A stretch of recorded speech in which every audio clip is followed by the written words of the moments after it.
and you see, they saw Snyder Cut in the title and instantly hit dislike. Because you see, even though we were nice about them, it turns out they are all pussies.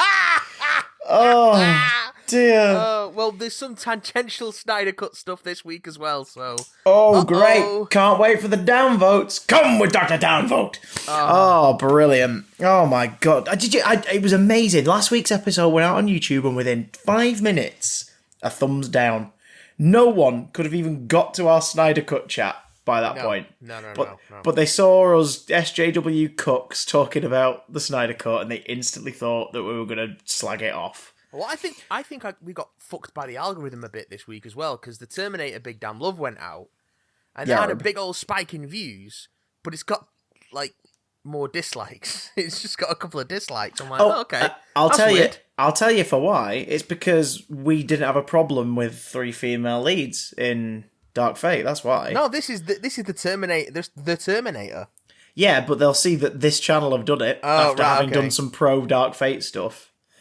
It's mental. It's mental. It seems, Matt, that we are a magnet for grumpy fuckers. Everyone's a magnet for grumpy fuckers. But do you know who else listens? Who else listens? Lovely people. Lovely people. Laura, lovely people. Who are listening right now to the Big Damn Cast. My name is Christopher. Suck on that, DCEU Johnson. My name is Matthew. I literally cannot fit that into my mouth, Watson. And we are not Disney shills, but seriously, if Disney would like to send us money, great. Please do. You bought everyone else out. Oh, speaking of DC, yes. I know you don't follow this series per se, but I wonder if it had popped up when you recommended. The Epic Rap Battles of History. They this week did they bowed down to a very often requested one for years. Oh no! And did the Joker versus Pennywise. It's really well written. You always say that about Epic Rap Battles of History, as they tend to always hate them. I know, but as they tend to be, because unlike a lot of other... See, the thing is, I've bathed in the YouTube comedy music pool for years, and I'll tell you what, Matt, that is one of the only few, like, Raydoxian, warm, genuinely pleasant currents to come out of you churn out. Jesus. Where it was just a parody for parody's sake with no ideas. Like, Epic Rap Battles always stood out just because they would actually do their research and craft something that comes from not just, what do we know about Taxi Driver? He's Robert De Niro and he talks to himself in a mirror. Right, that's the rap. It's like, do you know what I mean? They would go really in depth. This one... I think the problem is I don't like rap. Fair enough. Or battles. or history. Oh, that's true. Or being epic. Or gratuitous use of the word epic. Well, there you go. But that's why I don't play Fortnite. What's quite nice about this, 2 things that are really nice about this one is... The other night I was watching my friend Ian on Twitch, and he was streaming Apex Legends, which I deleted ages ago because I was so bored of it. And within 20 minutes he was like, I'm not feeling this, guys. I'm going to switch to Fortnite. And as soon as he switched to Fortnite, the gameplay became 10 times more interesting. And they're basically the same game, but one of them just involves randomly putting fences and ramps up while you're fighting. And the other one is I can Apex see how Legends. that would... Slightly improve things. But fences and bridges always help. But it's nice because the majority of the Joker's disses are really snidely worded digs at Stephen King's coke abuse. Do you know what I mean? Like, it's a lot of... There's no outright, like, disses in this. It's all about wordplay. To be fair, there are entire Stephen King's books that are snidely worded digs at Stephen King's rap actually was pretty good, because it was Stephen King versus Edgar Allan Poe. Ooh. Yeah. But this was nice because that was the majority of the Joker's disses. There's one bit where he sort of starts to refer to the movies like not living anywhere up to the nightmares you crafted in your head, and sort of they push boundaries. It pushes the book push boundaries a little too far. And at one point refers to it as like a little more PG and a little less 13. And it's like, that's okay. That's a pretty good diss for the book. Good work. But the other thing that's quite nice about it is the fact that the Joker, they didn't do the lazy internet algorithm thing. they didn't make him look like Joaquin, nor was he based on that Joker. They just were like, what would the comic book Joker do in this situation? Yeah. And the makeup job and the hair and the costume is nice, especially because they hit a challenge. They couldn't find any purple suits that would do okay on the blue screen, but obviously they couldn't have him on a green screen because of the hair. And one of the techniques that they learned from another YouTuber was red screen, using red screen as a basis, because all they'd have to do is make sure that his lips were red, and then they'd just have to colour correct them to make sure they worked in every shot. But in the end, they couldn't quite get that working. So, like, weeks of trying to film the Joker stuff, they eventually found a purple suit that reflected like a purple speckle rather than like blending into the blue of the blue screen. So they've put a lot of work into it. And the Pennywise makeup's incredible. Is it Bill Skarsgård Pennywise? It's the Skarsgård one, yeah. They used the Skarsgård one, but they slipped quite a lot of references to both the book and the Tim Curry one in there as well, which is appreciated. But yeah, so Epic Rap Battles of History, another series that, like our channel and thousands of others, is probably going to end up dying in January because Copa. Oh god! Dan Olsen has a really good video about that. I'll have to catch up. You know, I did the other day. I was in our YouTube and I did the manual select of every video, and I set them as age restricted because I was like, I'm not taking the risk with this channel. My channel, I couldn't give any fucks at this point, to be brutally honest. Like, I have less incentive every year to make stuff for my YouTube channel every time YouTube release an update of what their plans are. I just have less incentive. Whereas with us, I like the fact that we house our extra content here currently. For those listening who watch our YouTube stuff and those on our Patreon who are listening, don't worry. If something does happen and we have to shift from YouTube, you won't lose any video content. It will all reappear for you. But yeah, we've got all that stuff YouTube, archived. So. Fuck YouTube right up its big old dingle hole. Oh, you little swines with your little neck. Not its dingle hole. Well, we've got a week of news this week. It's been a bit of a quiet one since last week. So what are the topics we're going to touch on? Well, a couple of little things. We have got a new trailer for Pixar's Onward.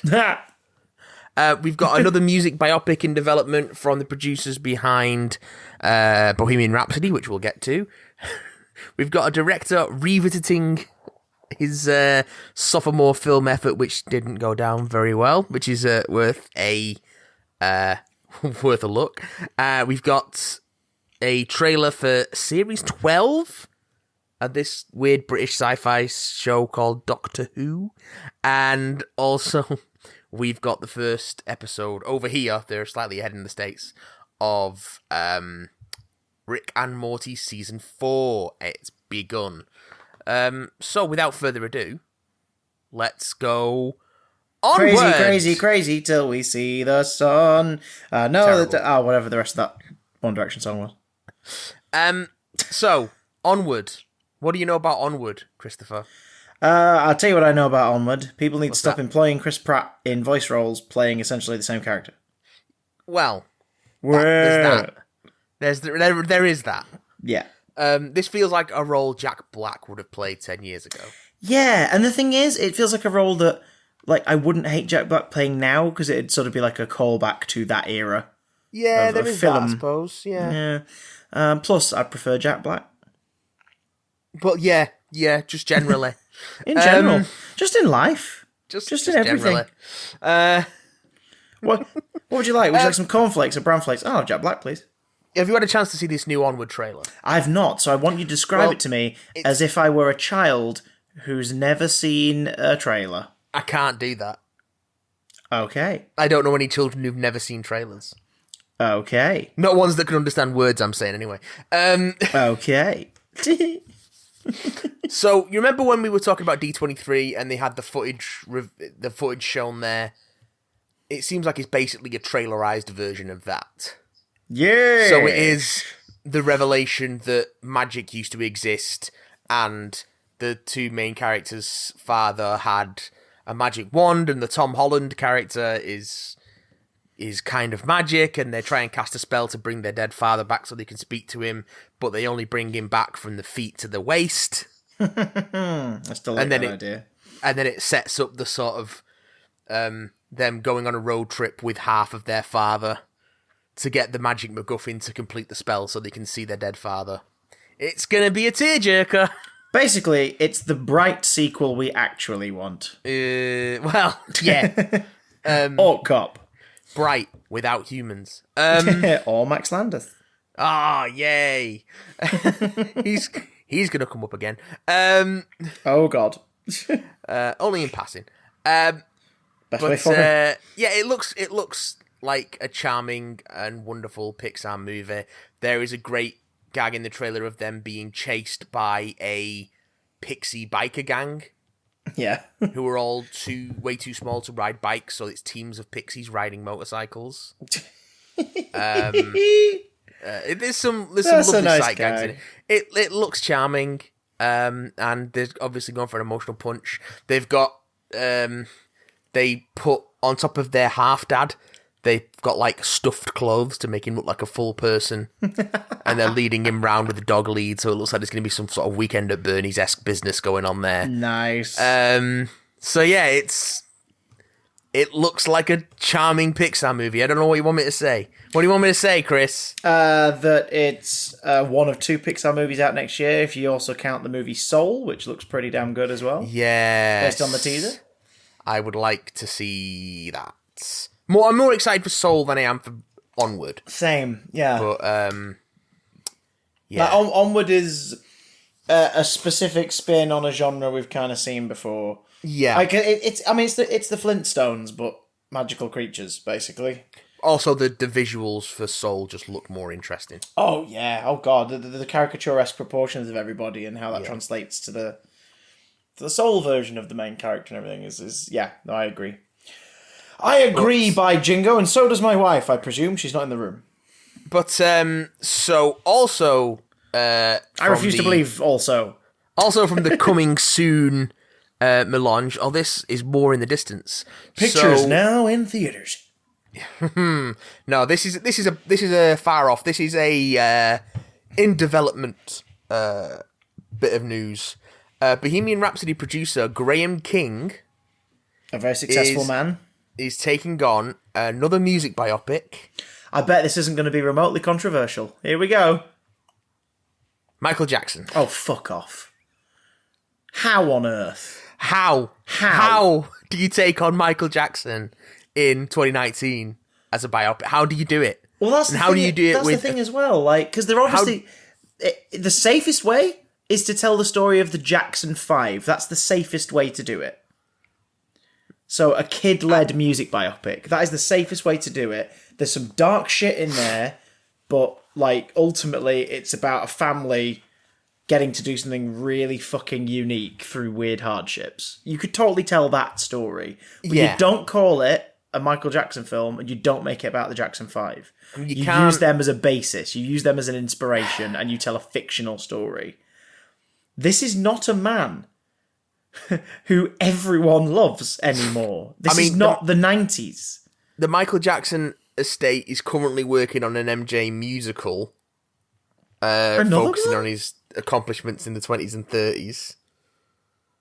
What, in his 20s and 30s? Yeah.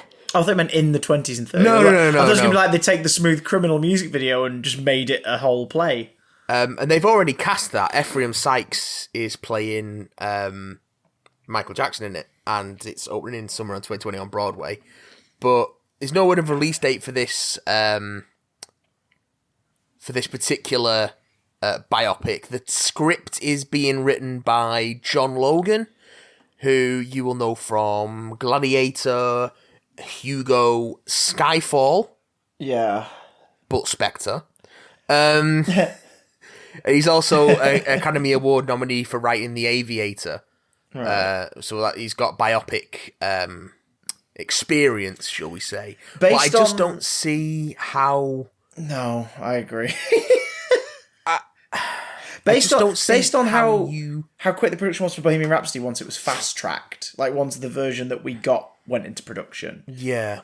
We'll see this by the end of 2021. But I just don't know, especially if I don't know how much of the sort of soft touch that steady on. That the Bohemian Rhapsody had was Graham King's doing. It's not just that. Bohemian Rhapsody was not about a controversial figure. Bohemian Rhapsody was about sort of a marginalised figure who had to basically fight his case against society in a world that was not as accepting as today, by today's comparison. Yeah, Freddie Mercury is only really a controversial figure if you're homophobic. Yeah. Whereas Michael Jackson is a controversial figure if you have a soul. I just can't imagine... Oh, God, it's I can't imagine a film coming out of... Unless they know something that is going to come out in the next year that completely exonerates him, that is proof that everything that's ever been said about him is bullshit. Like, solid proof. Unless they come up with that, this is the worst decision ever made. It's the no smoke without fire thing, though, isn't it? True, like, but that's what I'm saying. How are there so many... How are there so many accusations?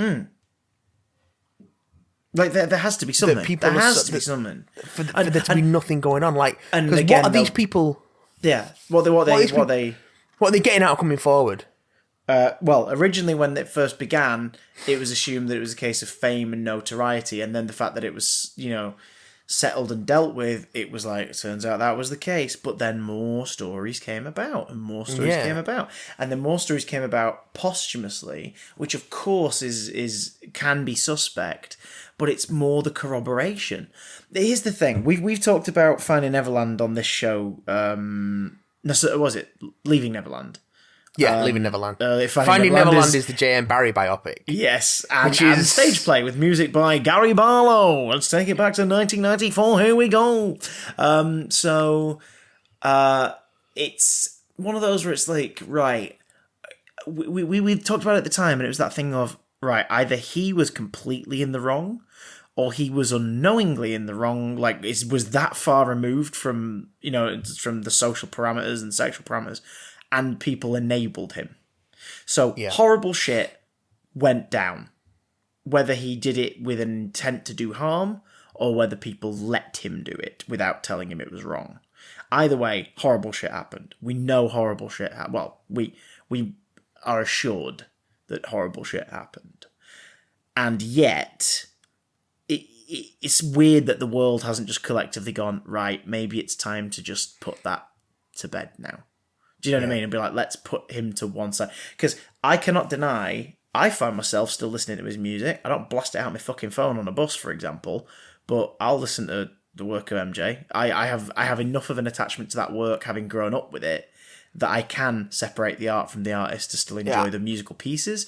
So I can see a musical using the music of Michael Jackson still working. It's going to leave a bad taste in some people's mouths, obviously. Yeah, I feel a little weird going back to Michael Jackson stuff now. That's fine. That's totally fine. I mean, the music is undeniably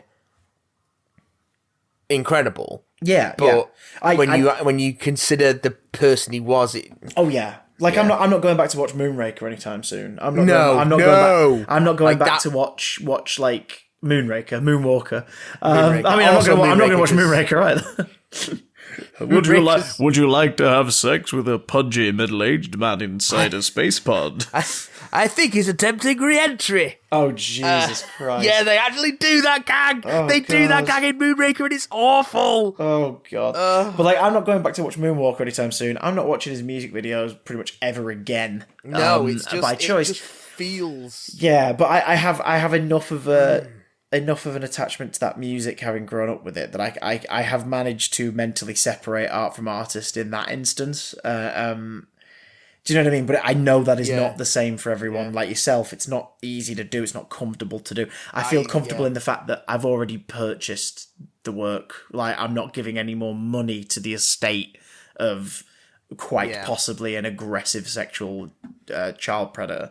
Like, that's it. That's as much as a comfort that I need internally when it comes to me listening to the music on my headphones or in the safety and comfort of my own home.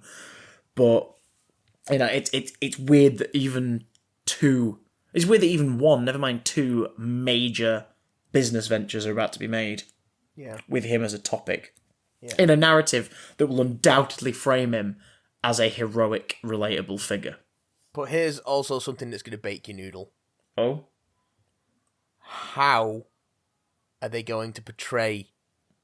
How are they going to have a singular actor portraying Michael Jackson, a man who looked so so vastly different. Well, Thriller across such a Live do it short sort period of. time. Thriller Live, the concert tour, the one that's in the West End sometimes and everything. They get through it by obviously having several different people portray him over the course of the concert. Do you think that could work in this though? I think the only, and even this is not the correct way to describe it, because making this is not inherently one of these, but I think the only smart decision that they could make in relation to this is to tell a story of young Michael. Yeah, I don't think you can go past like too far into his solo career. Like if you were telling me that this was being put together by the people who'd made there's obviously structures to these things. There's a stereotype of the music biopic structure, but if you told me like the guys who made Walk the Line, for example, were doing it, I'd have a little more faith in the notion, because I'd be like, right, they're going to take care. They are here to tell a story of a time in this individual's life. But the fact that it's the people who made Bohemian Rhapsody, which I've gone on record as saying on here, I fucking hated. Yeah, I also did not care for Bohemian Rhapsody. Like, I love Queen, and it's my love of Queen that stopped me from enjoying it. Because it was just there's so much slimy shit going on in terms of the creation of it. That's not even touching on Bryan Singer's involvement. Like Bryan Singer touches on Little Boys. That's more and yeah, I said it. That's more to do with the fact that dark as fuck that, wasn't it? But grimly true. It's alright, I'm going to let it go. No, that's cool. I'm just going to remind everybody, Bryan Singer touches young men. So, even prior to that, there's the whole thing of the production of the previous version of this film, and Brian May and Roger Taylor's weird fucking notes for it that ultimately prove that they don't realise, and I love Queen. Queen is not Queen without those four individuals. That's Queen. Yeah. It has to be John Deacon, it has to be Brian May, it has to be Roger Taylor, and it has to be Freddie Mercury. But the story of just them is not a film. There are several points in Freddie Mercury's life that would make for a film. And the fact that they couldn't see that, and the original, because again, too long didn't read, the original version of this movie was the story of the last couple of years of Freddie Mercury's life, was what it was going to be. Sacha Baron Cohen was going to play him. He was heavily involved in the development for the longest time. Like, we're talking about 10 years ago, the news was first breaking that they were. Oh yeah, I remember this rumor going as far back goes. Yeah, I was doing co-presenting on a radio show, and that was 10 years ago, and that was when we were first talking about this. Yeah, so it was there's going to be a Queen movie, and Sacha Baron Cohen's going to be Freddie Mercury, and it was not long post Bruno, I think. Yeah, it was just post Bruno. We were all making the jokes about, I guess he just puts on the Borat mustache and he's Freddie Mercury, and all this and the other, and it's a kind of magic, and all that sort of shit. So it's a fresh joke for 2009. So it's this is something that was going on forever. And then Sacha Baron Cohen was on Howard Stern about 3 years ago when they confirmed that Bohemian Rhapsody was being fast-tracked and it was called Bohemian Rhapsody. And he talked about the fact that they wanted to tell that story, and then someone, he wouldn't name who it was, got involved and said that it's an amazing story we're telling, that Freddie passes away in the second act. And he's like, what do you mean? Well, the third act goes on to talk about how Queen continued on in his honour and went from strength to strength, and it's like, what? It's like, no, Queen. As far as most Queen fans are concerned, Queen hung up the name with the Freddie Mercury tribute concert in the early 90s. Yeah, when George Michael, Elton John, and loads of others got together, David Bowie got together and put on a concert with the three remaining members of Queen to raise money and send Freddie off proper. That was the last performance of Queen, and then it was beautifully capped off the year later with the Made in Heaven album release, the posthumous album release of tracks they were working on together. Beautifully done, absolutely beautifully done. After that, John Deacon, he called it a day. He was like, "Yep, no, I'm done. This is it now." And great, perfect, beautiful. And it is great that Brian and Roger carry on and do team-ups like they obviously did the infamous team-up with Five in the late 90s, early 2000s. and then obviously they went on to work with Paul Rodgers from Free and do live tours and Adam Lambert. And that's great. Like, that's great. Honestly, it's great. And I love the fact they call those gigs Queen and Such a Body. Yeah. Because it's like, yes, this is a supergroup, essentially. You've seen a supergroup. Yeah. I still, to this day, believe that they should do at least one tour with Robbie Williams, because I think Robbie would be an interesting frontman to join that group for a tour. There was talk about that for a while, wasn't there? There was, and it was like, come on. It never, come on. Hey. Come on. It never happened. But Bohemian Rhapsody went through a shitload of stuff, and some of that still survives in the film we saw. Because the film we saw is a fast-track, 15-year story crammed into an hour 40 minutes. And they move around with real life events in some really gross ways as well. So much. You expect that in a fictionalization of real life events, but they do it in some ways that kind of leave a bit of a bad taste in your mouth because they do it because of the way that they do it to heighten the Them bollocking him for going off to have a solo album when at this point Brian and Roger had solo albums. Yeah. The fuck? They turn it into a thing of we don't want to break up the band. And them not staying at the parties. They want to go home because they're family men. And it's the fuck is this? What is going on? The film turns Freddie Mercury into a villain for the majority of the second act. Yeah, it's weird. It's so weird. Strange. And yet Rami Malek's performance is very interesting and really bold and sometimes hits really strongly. Yeah. But it's just... It's not a very good film. And some people go, oh, just turn your brain off and enjoy the music of Queen. I'm like, I can do that by just listening to Queen. Yeah, why watch a movie? But the Live Aid bit at the end's amazing. Yeah, do you know what else is amazing? Stick the Live Aid DVD on. It exists. Why do the whole thing? If you buy the money goes to all charities. Buy Live Aid, you cheap bastards. It's one of the things that really annoyed me about that film. Was we're just going to do the whole Live Aid concert. Why? A better Queen movie is that one sketch in Kenny Everett where Freddie Mercury just leaps on Kenny Everett and knocks him out of his flow mid-monologue. That's a better Freddie Mercury film. But I watched Rocket Man again not long ago. Which is again the same team is behind. Some of the same team is behind it. Well, Dexter Fletcher, I think it's a different production team because it's Matthew Vaughn's production company. Of course it is. Of course it is. Dexter Fletcher came in to finish Bohemian Rhapsody, and I was just watching Rocket Man and thinking, fucking imagine how much of a better film Bohemian Rhapsody was if they'd just given it to Dexter Fletcher to begin with. Because Rocket Man is just an absolute high bar for music biopics. It's fucking stellar. It's really, really good. But yeah, Bohemian Rhapsody is a shit show, and I can't imagine. Again, I don't know how much of the mess that it ended up being Graham King was responsible for, but I just don't see how anyone involved with something as sort of flat and milquetoast as Bohemian Rhapsody has any chance of sort of navigating the minefield, the minefield that is Michael Jackson. I don't see how that's going to work out in anyone's best interest. But this film is 20 years too late. Late 90s post original Trials MJ. The world was kind of in a feeling of, oh, thank God he's not a monster. Thank God. Tell the story then. It would have existed, and now it would then retroactively exist as a weird time capsule of the world at that time. I you can't tell the story now. No, it'd be like someone doing a story about Jim will fix it, and not talking about Savile. Fucking doing a Savile or doing I mean, it's a slightly different case, but imagine someone doing a fucking Lost Prophets movie. Oh Jesus! Yeah, exactly. You know what I mean? Exactly. It's why touch this? Why touch this? There is a difference between some of these are allegations. Yeah, and again, that's so much to stress for the fucking legality of it all. We don't know for certain. When you're comparing Michael Jackson to Ian Watkins, Ian Watkins is a convicted paedophile and child rapist, and Michael Jackson's alleged to be a child rapist.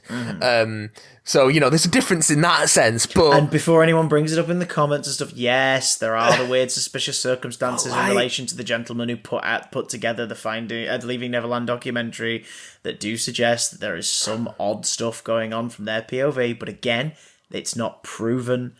just like the accusations aren't proven solidly. All of this but is there are dodgy as also, fuck. there are also accusations and allegations independent of Leaving Neverland. So. Yeah, oh, absolutely. But I mean, And have been for I years. know if we didn't at least mention that, people would be like, well, technically, there's the stuff about his company going down and all that. And it's like, yeah, no, sure, I read all that too. And I too was like, this is weird. But, no smoke without fire. And as the boosh carries on. What about smoke machines? Dry ice. So... Is it just dry ice? That's what they should call the film.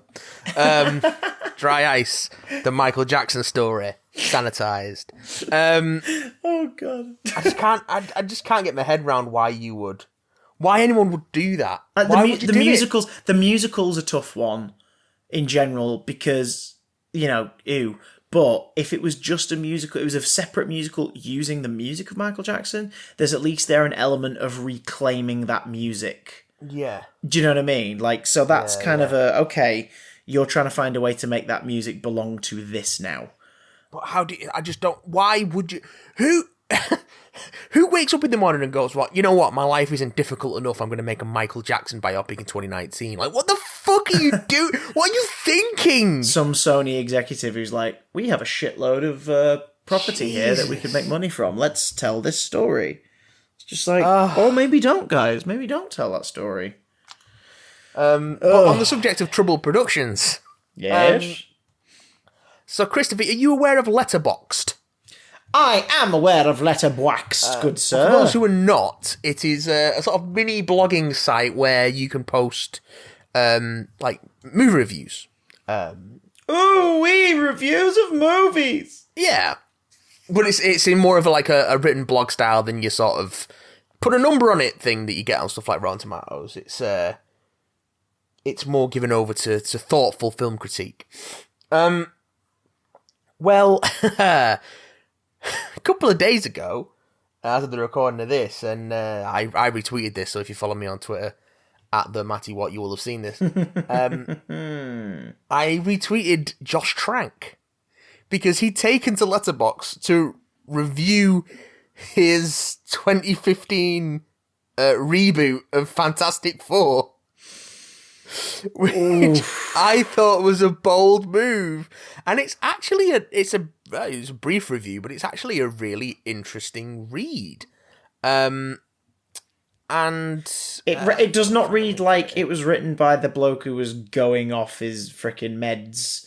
And attacking people and having massive fights and all that stuff, like from the making of the movie, like the sort of person who let dogs tear up his hotel suite and all this. He was definitely going through shit when he was making that movie, but this reads like somebody who's sort of over it and just wanted to kind of say something about it. It's fairly brief, so I'm just going to rattle through it. So this is Josh Trank's. Review of Josh Trank's Fant 4-Stick. Josh Trank's 2-star review.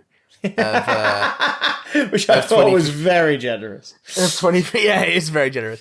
But then he says some generous things about it. This is his review of Fantastic Four 2015. So, this is it. Fant 4-Stick. Huh. Okay, first of all, I thought it would be great if I searched FF 2015 and the shit wasn't even on here. Low-key, I kind of was hoping it wasn't, but it was. And I'm here. Anyway, where to begin? This movie is all right. I was expecting it to be much worse than it was. I literally haven't seen it since like 2 weeks before it came out, and I was in a heavily fucking traumatized state of mind. Why? I'll save that for another time. Anyway, movie review. Great cast. Everyone in the film is a great actor, and overall there's a movie in there somewhere. And that cast deserves to be in that movie. Everyone who worked in Fant 4-Stick clearly wanted to be making that movie. But, ultimately, it wasn't. Did I make that movie they deserved to be in? To be honest, I can't tell. What I can tell is there are two different movies in one movie competing to be that movie. Is there a hashtag release the Trank cut? Doesn't matter. I'm not Zack Snyder. Zack Snyder is a storied, iconic, legendary filmmaker who's been knocking it out of the fucking park since I was in high school.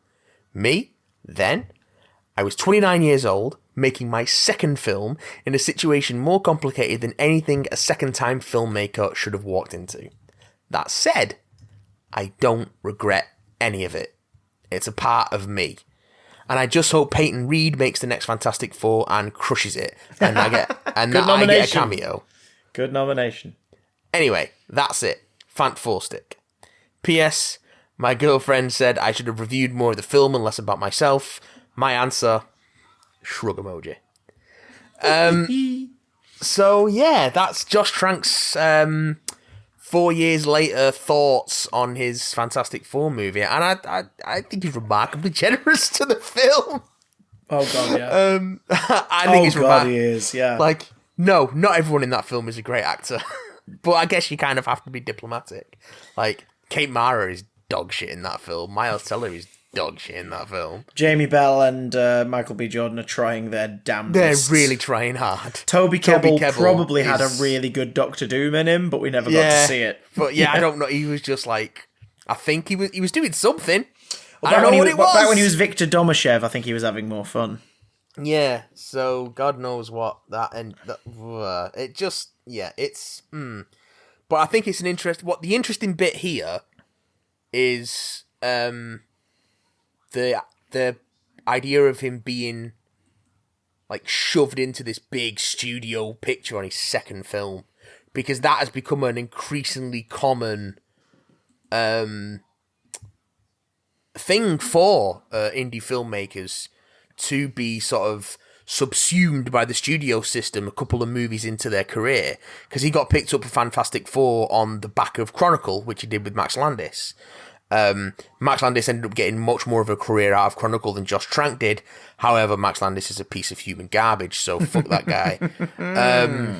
Josh Trank might also be garbage, but it seems like he's probably just more of a troubled individual, because he's kind of gone off the radar since his post-Fant Four Stick meltdown and sort of kept a low profile. Yeah, got dropped from a Boba Fett project, so yeah, he's been through a lot. He's been trying to sort himself out probably and get his career back on track. But yeah, I think there is that risk, and I think some studios are definitely better at it than others. Although you look at the people who kind of do it most is the sort of Disney Marvel conglomerate, and they kind of have a 50-50 hit rate with the Star Wars directors, because they took Colin Trevorrow out to do episode 9 and then dropped him because Jurassic World sucked, and that was a case of Colin Trevorrow being picked up from an indie movie and then given Jurassic World, and then Jurassic World being like, and then and that was his second film, and it was like, okay. And then he gets picked up for Star Wars Episode 9 off the back of that, because it, made a lot of money, even if it's not brilliant. It's fine. Jurassic World's fine. It's not a disaster by any means. But then he does... what's that movie with the fucking... what was it called? Hardcore Henry? The Secret... No? No, not The Odd Life of Timothy Green. That was something else. It was it's the movie where the kid leaves like a diary after his deaths for his mum to like murder his neighbour and rescue the daughter. I can't remember the name of it. I'll look it up. You vamp with your magical legs. Yeah, he did that, and then they were like, "Oh, we're not touching this guy. This guy can go to heck." And they did it with they've done it with the Star Wars franchise a lot, like again, The Book of Henry. The Book of Henry. That's why I thought Hardcore Henry in my head. There we go. But yeah, they did it with Josh Trank for Boba Fett, and that ended up going nowhere. Phil Lord and Chris Miller were seasoned directors. With who? Boba Fett. Boba Fett? Boba Fett. Where? Nowhere, apparently. Mandalorian Fett. Fett. Where? The Marvel Studios have done it quite a few times to much, much better results. I think the difference between Disney and Fox is that Disney seem to take care of the indie directors a bit better. Yes. Which sort of matches with what some directors have said, where they kind of turned it down because they get pitched it and they're like, well, what about the action stuff? I've never really done that before. And Marvel are just like, oh, no, we've got guys for that. Don't worry about that. Instead which, of, you know, is well, a we'll bit of together. Yeah. That's a bit of a double-edged sword because it allows, you know, newer filmmakers to get their hands on a big budget and a really big project, but it also takes some degree of creative control away from them. So it allows them to play in a sandbox and get a real big fucking box office hit under their belt. But also, so I can see the pros and cons of that particular relationship. But I think it's also interesting that there's now become that pattern of doing an indie movie, getting some praise off it, then being picked up for the fucking biggest film in the world. Because it worked out well for the whatchamacallit, the Russo brothers. I mean, they were seasoned TV directors. Yeah. And then they do fucking Winter Soldier. And then go from Winter Soldier to Civil War to Infinity War and Endgame, the biggest movies of all time. Yeah. Like, oh, shit. I guess we're movie directors now. So yeah, there is an alarming sort of pattern for that. Yeah. But again, with the Marvel stuff, it's worked out pretty well. Yeah, none of the films have been terrible films. So no, I think ultimately the recipe has worked with varying degrees of collaborative comfort. I mean, obviously, like Joss Whedon wasn't an indie filmmaker by the time he was working on Avengers, but like by the time he was doing Avengers 2, it was very clear he was upset and unhappy with the way his input was being used, and the way he was being kind of, for lack of a better word, bullied a bit into doing things the studio's way. Yeah. And the same, of course, with the whole Edgar Wright, Joe Cornish, Ant-Man thing. Like Peyton Reed and Paul Rudd did a really good job with the retooling of the script and obviously then with the finished film. But it's like, oh. However, after that, there doesn't seem to have been too much shit. Like after that, which seems to show a studio model learning its lesson, which is, you know, to be more collaborative with the directors. However, apart from that instance of the whole, oh, we've got action people to do that. It's like, maybe word that differently and be like, well, we have action people who are experienced and they will work with you to help find your eye for this and this, that, and that. Do you know what I mean? Do that. Just say that. Yeah. Don't be like, you know, oh, don't worry about it. Like, these guys will handle it. I think they definitely do a good job of... So again, I see the pros and cons of bringing up like less experienced or less seasoned film directors. A lot of these people have got a lot of, like, the two folks who did Captain Marvel, which I watched again recently. It's Ryan Fleck and Anna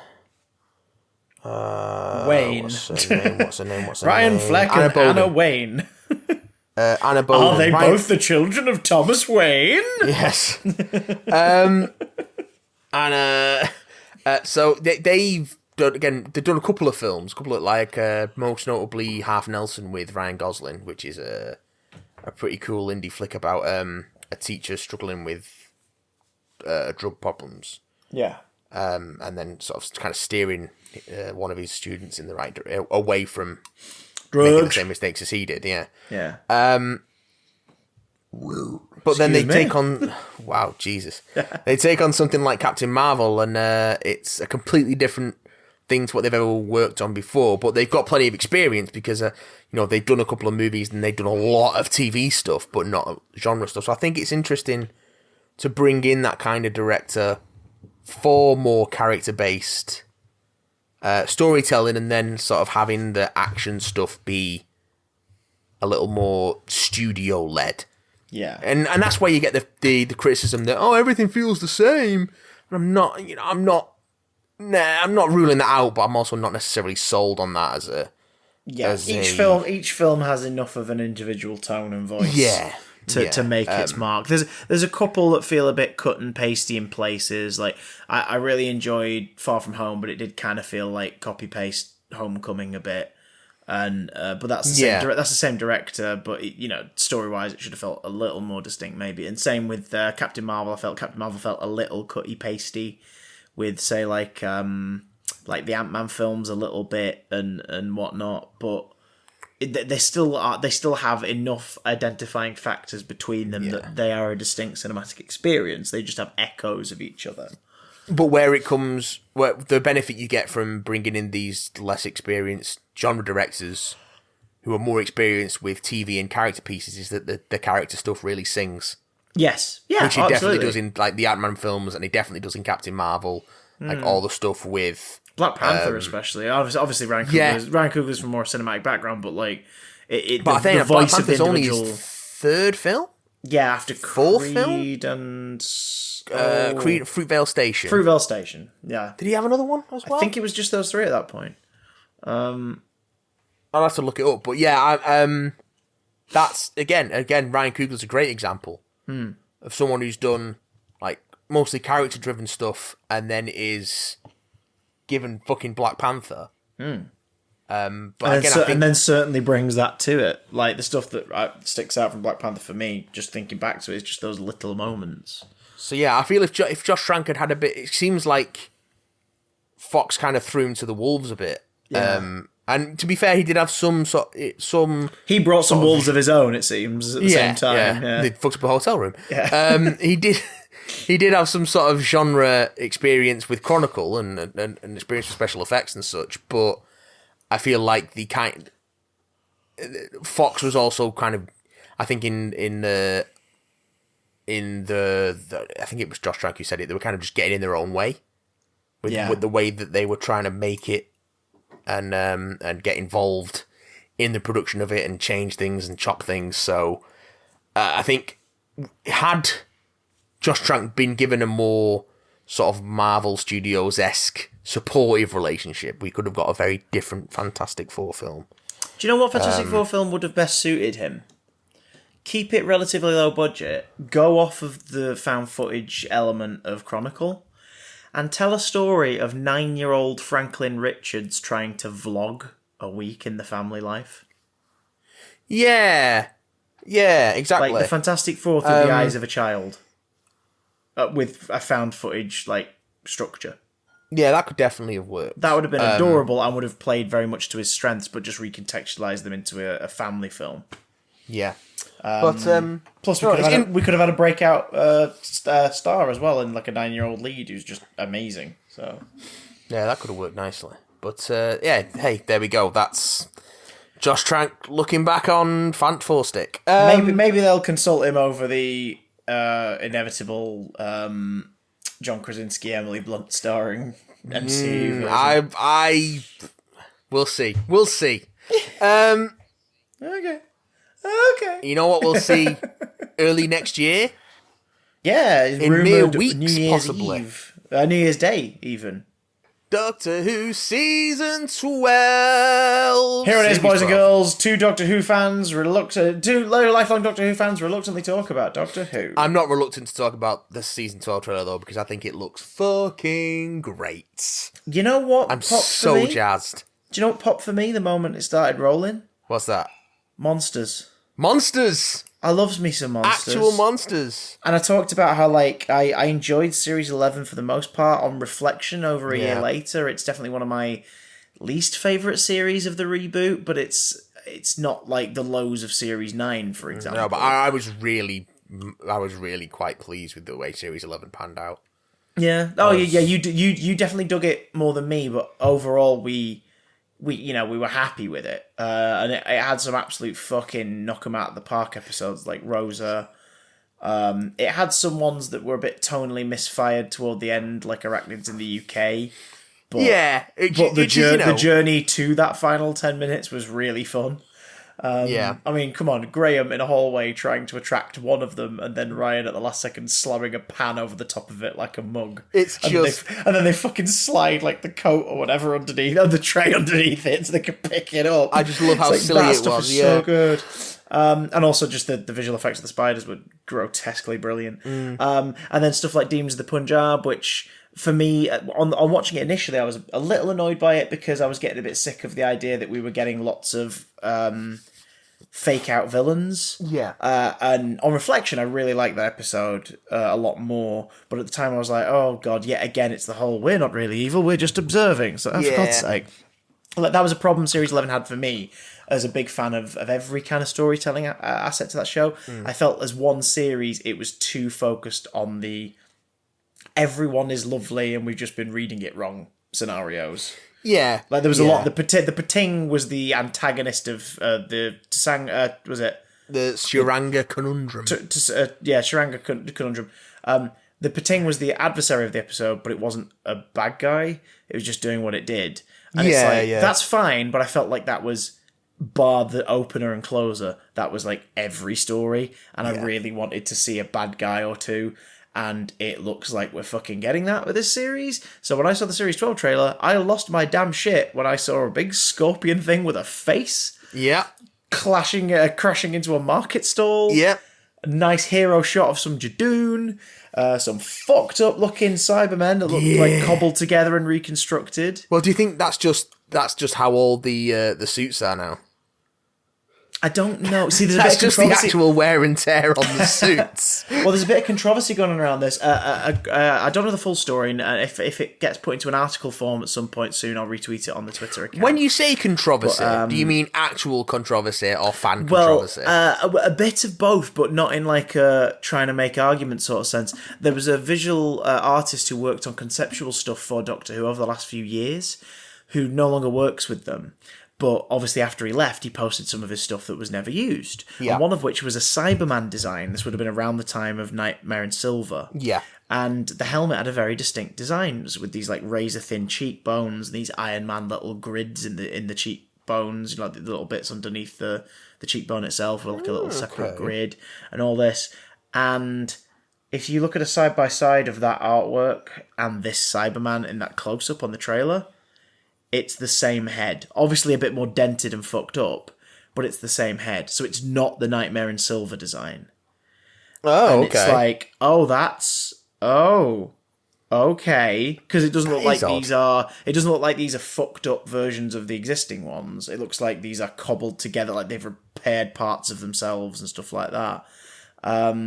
Set reports from a while ago when people spotted some of them on location said that like some of them had tunics on and had like, you know, pouches and stuff that they were retrieving weapons from. Like they were in sort of medieval. It seems to be a medieval period. Oh, that could be interesting. Yeah, so that'd be quite a cool one. But it's like, did they?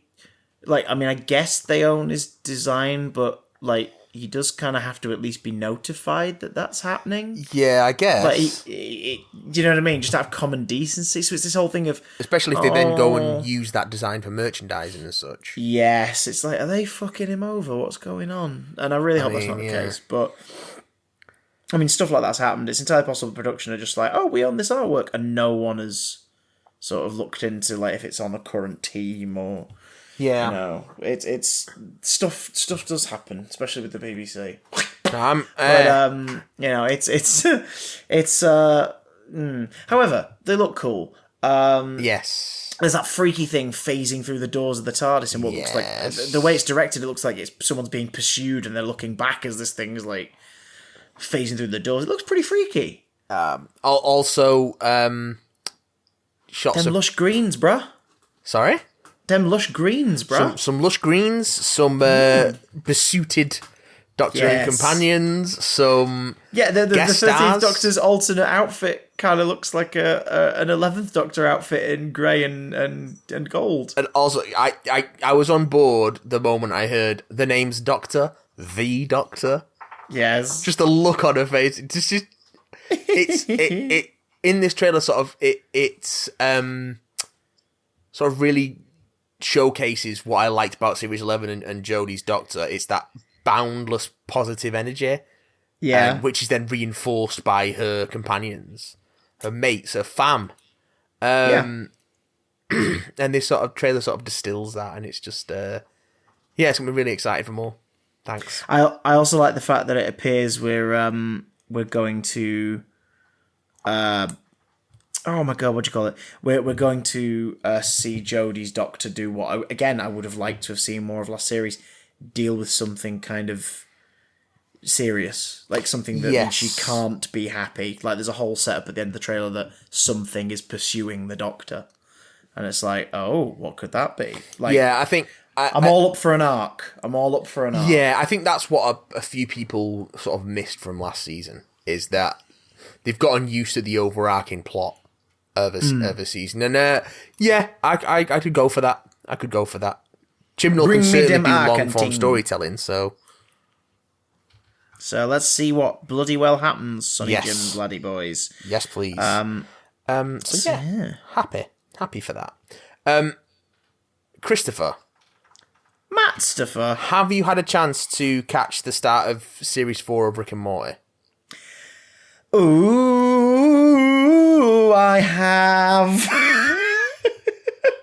Yes, I did. You've seen the first... I watched, oh god, what was it called? Live, Die, Rick, Pete. Edge of Morty. Yes, I have seen it, yes. For those who are listening, American listeners, we do have a few based on the analytics. The UK are a couple weeks behind. Originally, we were going to be 2 months behind, and then Channel 4, who got the UK broadcast rights, went, yeah, you lot aren't going to be able to wait, are you? We're going to put the series out on E4 this year, about a week and a half behind America, and then we're going to put it out still on Channel 4 later in the new year as well. So far we've only had the first episode. Yes, and as of this recording, and I really enjoyed it. My question to you is, Christopher. Yes, Mattstopher. Could they have been any less subtle about the entire episode being a giant middle finger to the toxic sections of the Rick and Morty fandom? I have a question for you. What? Why'd you spill your beans? No. Yeah, it was the subplot specifically of where the places Rick kept ending up kind of hammered home the idea that they don't like fucking driven cult-like leaderships and blind allegiance to this shit. But it was also the stuff that... It was also the stuff that was like... oh yeah, we're doing something we've done before now, okay? This is definitely something we've done before. All right, let's go back to this. Yeah. Yes. I just thought it was fucking hilarious. For those who didn't see it and don't mind spoilers, sorry, because you're going to get some. Yeah. But it's a comedy show, and it's not like Series 3 where we kind of had to handle the spoilers delicately. Yeah. Because this was not an arc. Like, the only arcish thing in this was the beginning and the way the family currently is, was suggesting that after the way Series 3 ended for them all, they're in a very sort of tense place. Specifically, Rick feels like he's under immense pressure to just play ball. To quote the episode, yeah, as far as continuity goes, we've hit the reset button. Yeah. Which I just thought fucking brilliantly on the nose. Like, this is being written by people who do not give a fuck at this point. This is now their full-time job, and they're like, right, we'll do whatever the fuck we want now. Oh, I just love it. I love it. They're having dinner, and Rick... I love the fact that it just opens with him replying politely, because it's an automated family conversation response. Yeah. Like, he's just sort of... He's like half shut off his brain, so he can be thinking of other shit whilst his body replies to their questions. It's glorious. It's glorious. So he takes Morty to get hold of some death crystals, which show you your every possible avenue to your death. And this is one of those episodes where I will pick up this season on home media because I want to pause every single one of those screenshots. Yeah, they're pretty great. Because there's like 4 scenarios minimum in each window that are moving and there's stuff going on. Oh god, like I love the fact that's such a great sci-fi concept, and I love the fact that Morty's at the point now where it would corrupt him. Yes. He's like, he sees his happy ending with Jessica and it's like, right, but just the idea that you can, if you're holding on to it, whatever path, whatever you take, whatever decision you make, you can see your death. So he starts like making every decision he can to lead to the happy ending where he dies old with Jessica. But like at first it's down to like which way he's walking, and then it's down to him taking the wheel of the ship or not. It's just the fact that it got to the point where he couldn't do sentences. He's just without going through like every vowel until making mouth sounds. God, that was so funny. I was pissing myself watching that. That was incredible. It was such a great sci-fi concept as well. Like, the reason I love Rick and Morty is it's the closest thing we've ever really got to good American Red Dwarf. Yeah. In terms of taking the sci-fi concepts and building comedy around them. Yeah. And that was so good. And it was dark as fuck. Like, and as part of it, we got fan service, but not gratuitous. Because we saw the return of Meeseeks boxes. It was gratuitous. But it wasn't like a plot point. It was just a thing that happened. It was intentionally gratuitous. Yeah. And then we found out there are knockoff Meeseeks. Yeah, the Kirkland brand Meeseeks boxes. Just vroom. Hey. What do you want? Yeah, okay. That was sublime. We even got what's the gear man, whoever his name is. Like, we got one of them just appears for no reason in an alternate universe, and there he is, and oh god, it's like, that sort of stuff's nice because it's not dominating the product. It's just there. Yeah. Which is the right way to do it. I hope they don't do it all the time because it will start to make that universe feel small. But like as a one-time thing, what a great addition! I think it's one of those when they do it that they're going to be doing it to call it out. Yeah. Which is what they did repeatedly in this episode. Oh, God. Minimum Jerry, Beth, and Summer, which is always a shame, but it's episode 1. You're going to get a whole new fan base with this series. So oh, yeah. Introducing to Rick and Morty, going on a classic Rick and Morty adventure. But only for 5 minutes, because then Rick dies. The original Rick, or the original Rick as we are currently with, is killed off in this episode 5 minutes in. Yep. Like, undisputably dead. And then his consciousness has been backed up into 2, like, things. One is the consciousness is backed up into the system and is awaiting DNA to be cloned. And the other part of the consciousness is a separate being that's a hologram that will tell Morty what he needs to do to get the tissue to clone him. Well, no, the backup consciousness reroutes to the nearest Project Phoenix. That's the thing, yeah, because he doesn't put the DNA in, it immediately goes to the nearest. Yeah, that's his backup. Is in this dimension. It is a different dimension. Because originally it'd be the basement, but they talk about, oh no, we got rid of her because he kills all the clones last series. Got rid of this. He smashes up the batch and everything. Yeah. So it's like it because he doesn't obviously get fresh DNA, immediately goes to a different dimension. It's just a series of different fascist dictatorships. Yep. The only one that isn't fascist is horrible wasp people that eat their prey alive. Yeah. You just get a heartwarming family dinner scene as they're eating a caterpillar version of Goldenfold. Yeah. Just fucking horrendous. Meanwhile, Morty's letting the crystal lead all of his decisions, so he's like arming himself up and slaughtering people and getting caught out on the news, that in court like uses the crystal to make the best testimony imaginable that stirs the feelings and former heartbreak of the judge. Well, the implication that he's driven her to suicide. Yeah, oh god, yeah, like she's gonna come find her late husband. I'm coming for you, Condor. Oh god. And then of course Jessica approaches him to see if he's alright, and he sees that like going to talk to her is not gonna lead him to that thingy, so it's like, I guess I have to wait. Then off he walks. Just fucking, it's so fucking wonderful. And then he steals like an organism thing he's basically just gonna put himself in this like hibernation state until it's time, because then he won't make any decisions that could jeopardize it. And it's just this Akira level shit. It's just it's so fucking weird, man. So weird, which eventually leads to the hologram Rick becoming sentient, and Wasp Rick and our universe Rick like teaming up to fight this thing. God, it was so good. It was just it never stopped. And I hope that's just this episode, if that makes any sense. I hope it's just this opener being like, we're back, motherfuckers, here's all our nonsense. And after this it slows down a bit. Because it was just a really good reintroduction. Especially because last series was the one where the first episode was an arc-heavy episode. Like, it's nice that this year it was just like, no, screw that. Like, screw that. Which again, I think it's a statement of intent. Well, you get another statement of intent at the end of the episode. It's like, sometimes we're going to do classic things, sometimes we're just going to do whatever we want. 100 years Rick and Morty. Which is not, it's become the sort of like mantra of the clarion call. Yeah, I just, it's so... Oh, man. I noticed as well, mostly because the story didn't really offer an opportunity for it, but they had reduced Rick's open nihilism slightly.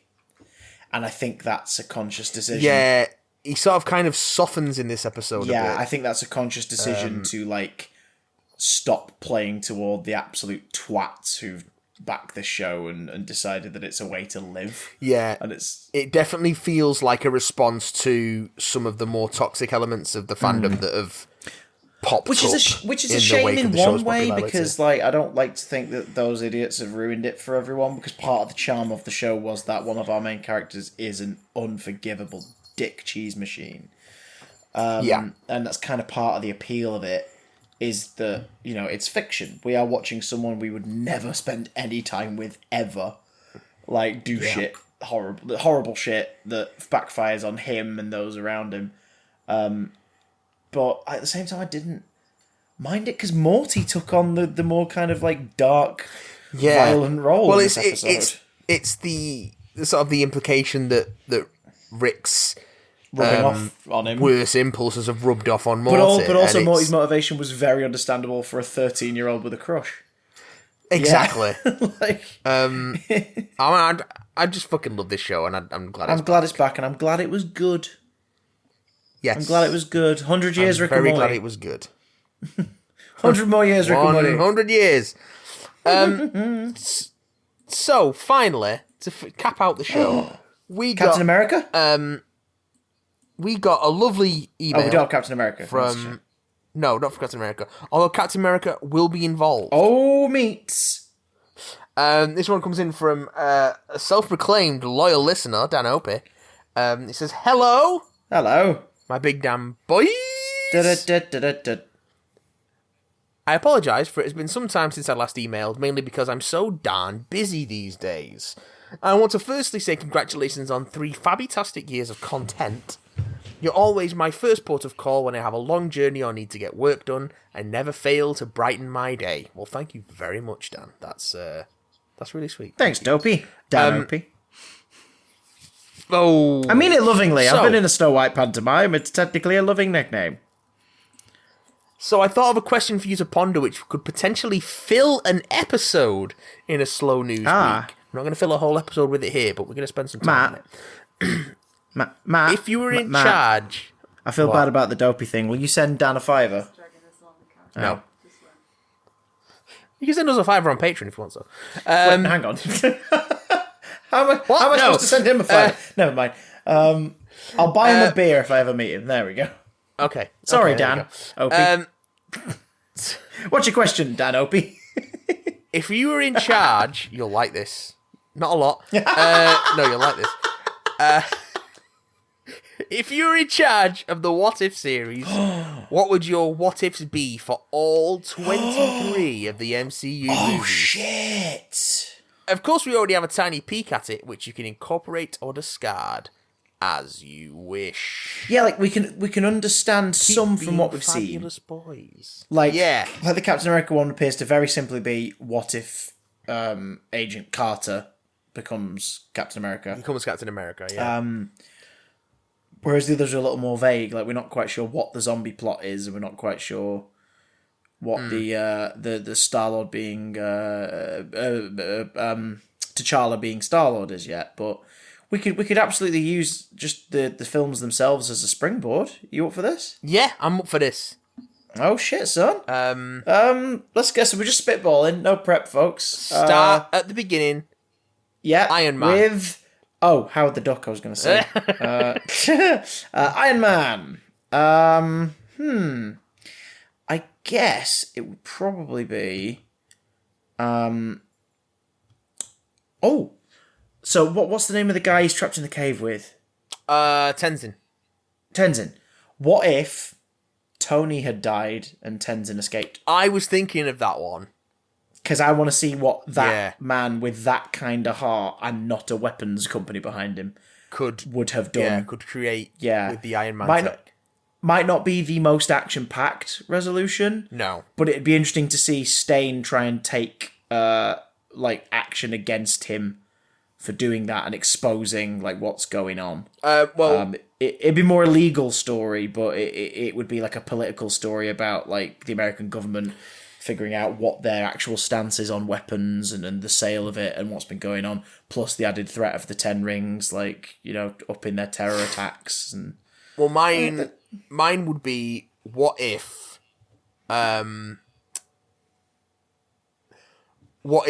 Stain kills Tony when he tries to kill paralyzes him, him, leaves him for dead. Yeah.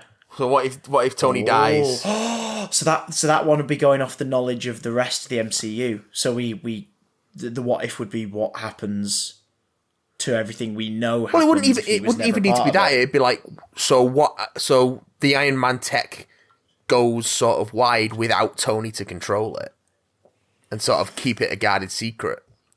Oh shit! Because it becomes a military force. Yeah. Of course. So just even in the immediate future, even without getting into anything else later on, although Oh my god! Yeah, because then Fury would form the Avengers to combat the wave of high tech war zones. Quite possibly.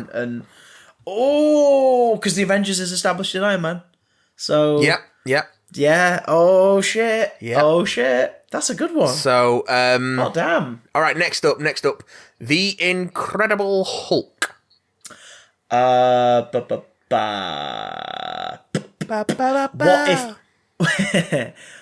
if Blonsky's treatments had been successful? Because I want to see what Captain America-esque persona they would have come up with. Oh yeah, so what if... And how the military would have spun it. So he doesn't get an addiction. Obviously, it's a what-if story, so eventually something will change the status quo. They always end in a really fucked up way. Yeah, so they're all either cautionary tales or oh, that's a shame. With the exception of the Jessica Jones, what if Jessica Jones had become an agent of S.H.I.E.L.D., which ends with her happily married to, I think, Captain America or something. Oh, there you go. But that's because her actual life turns out to be such a shit show. Yeah. Oh god.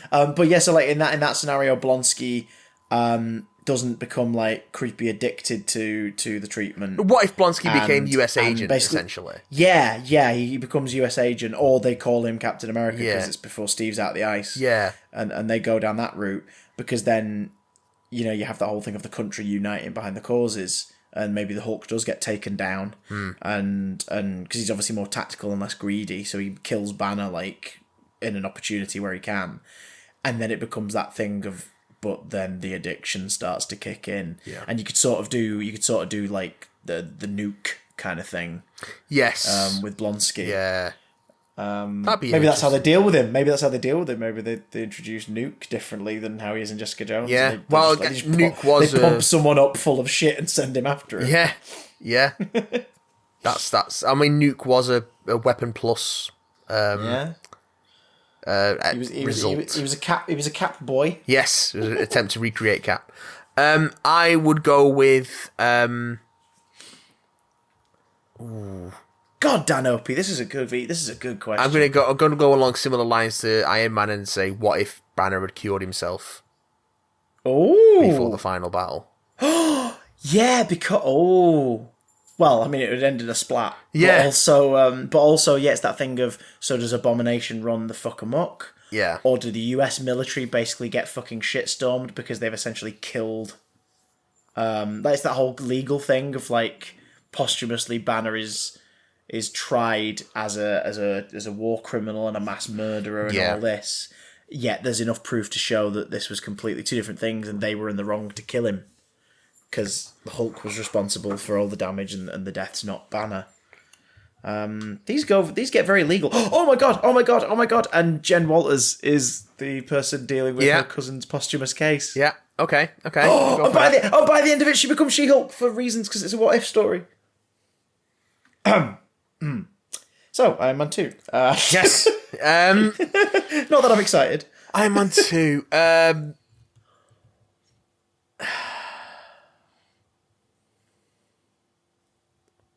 What if Justin Hammer gets away with it, basically? Ha. So he kills Tony. Doesn't even need to kill Tony, but what if his and Whiplash's doppelganger Iron Man tech actually works? Oh, Do we then get like an Armor Wars style race. arms race? Yeah, that'd be pretty sweet. Iron Man arms race for real. They're saying a scene. It's an Iron Man arms race. Or no, you do yours first because you might do it. No. Go for yours. Keep going. I believe in you. What if Tony doesn't stop the blood poisoning in time? Yeah. So the movie would probably so he dies out at the wrong point. It would probably go the same way mostly, but the technology would be shown to be dangerous to individuals, which would result in Hammer getting shut down as well. But he also wouldn't survive the final battle. True, but that's what I'm saying. That would happen. It would be so public that the government would step in. Yeah. And they'd be like, nope, all of this is fucking dangerous. Let's, fuck the fuck off. It's not happening. But then would that just drive it further underground and make it... That's when Hammer and Thingy go underground. That's when they do proper Crimson Dynamo and shit like that. Yeah.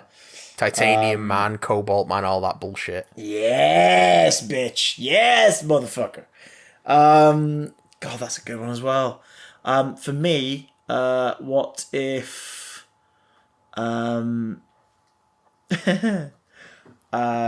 what if... Oh, shit, for Iron Man 2... what if Natasha's objective was not to monitor Stark, but to sabotage him because Fury wanted the tech for a shield? Yeah.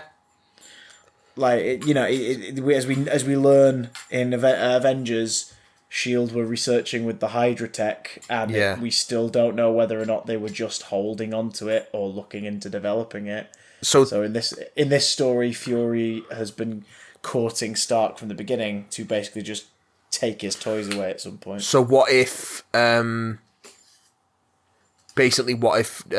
made her more of an antagonist like she is in the early comics appearances? In the old school Iron Man comics, yeah. So what if Fury wanted to take Stark down?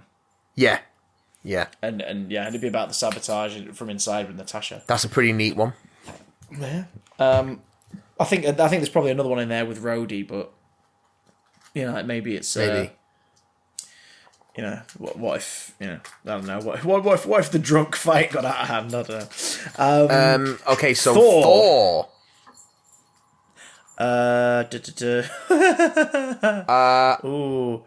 I've got one. Go on. What if Odin's son doesn't get his powers back, but the hammer passes to someone else? Would the hammer pass to someone else? I think for the sake of saving Asgard, absolutely. Would we get Jane Foster Thor earlier? I don't know if we get Jane Foster Thor because I don't think that's what she's ready for. Would we get Darcy Thor? Is Kat Dennings worthy? Do you know, actually, in that film, do you know who from that cast probably would have become Thor in that moment, should the call have taken him? Probably Selvig.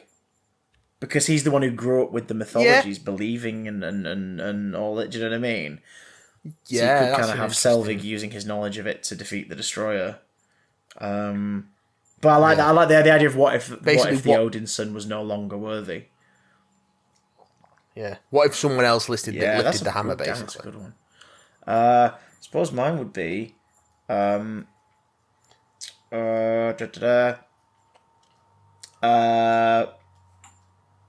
what if Laufey was one step ahead? He doesn't get taken out like a bitch the way Loki kills him, and it just becomes the frost giant rule of Asgard, and they claim it. Because then there would be no fucking way for Thor to get back. Like, the sending of the Destroyer to kill him is kind of enough for him to know what the fuck's going on. Do you know what I mean? Yeah. Like, he knows for sure. Whereas, the Frost Giants would not be raining down on Earth. They'd just be like, we've taken Asgard, motherfucker. So maybe. Captain America the First Avenger, and it can't be the same as the show. No. What if? I think a dead simple one for this. What if the Red Skull had cracked the cosmic cube?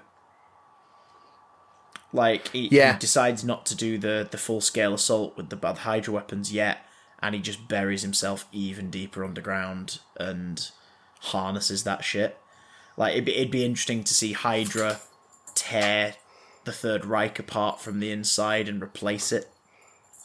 The idea of mystic Nazis wielding space weapons, and see where that story leads, because I don't think his thing was conquest per se, but it was definitely superiority. So it's like, how would a Red Skull at full power take advantage of that situation? Yeah. Mine would go more towards the end of the film, and it would be, what if Cap didn't stop the plane? Oh, snap, yeah. So Hydra weapons take out major US cities. Yeah. Cap doesn't necessarily have to die. He just has to fail to take I think the he doesn't. down. I think he can't die for that story to really have some meat in it. Yeah. Because he has to answer for it. Yeah, and he has to sort of deal with his failure.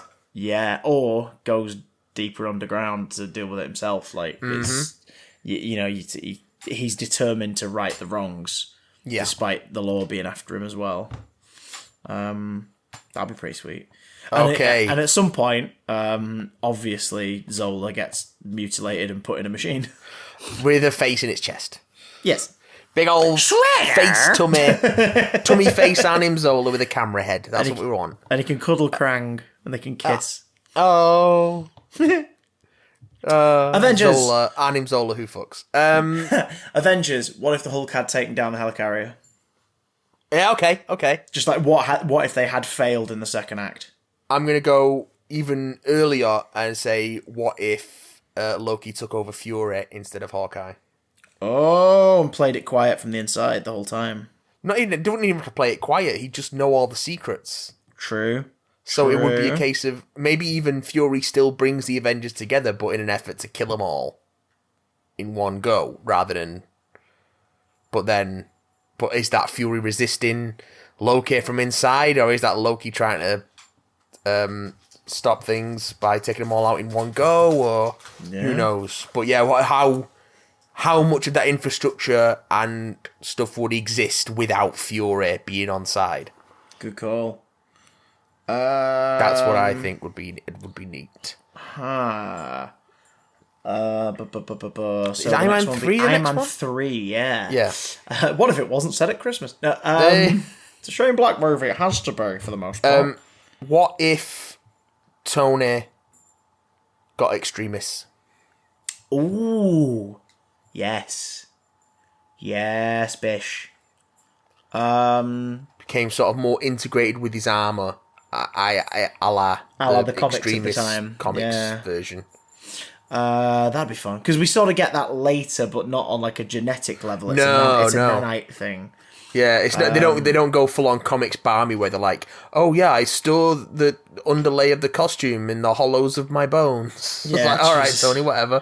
Okay, Tony, you crazy fuck. I can wire. He basically gets like technopathy. You know how like you can get those little pouches, guys, that strap to your bag, and when you open them and unfurl them, they're a whole coat. Yes. Well, it's like that. But he basically has it where he can sort of like mentally interface with machines wirelessly and stuff. I think for me, I'm sure there's something to be done with the Mandarin, but I think for me, it's an actual one and just a curiosity one. The actual one, what if the president had been executed on that live feed? Because, like, how the fuck do you know what I mean? Like, America has just survived an alien invasion, and then a few months later, the president is murdered by fiery, mutated people, whilst hung up in an Iron Man suit. Like, that has got to be the start of basically the Superhuman Registration Act, like, much sooner. Yeah, that would kick off sort of Civil War style events. That would absolutely be it. Plus, you'd have power struggle from foreign countries trying to take advantage of America's loss. Yeah, because was it the vice president who was planning the president's assassination? He was in on it, yeah. Yeah, so yes, because he doesn't pass on the information when he's contacted. Yeah, so he would take over. Yeah.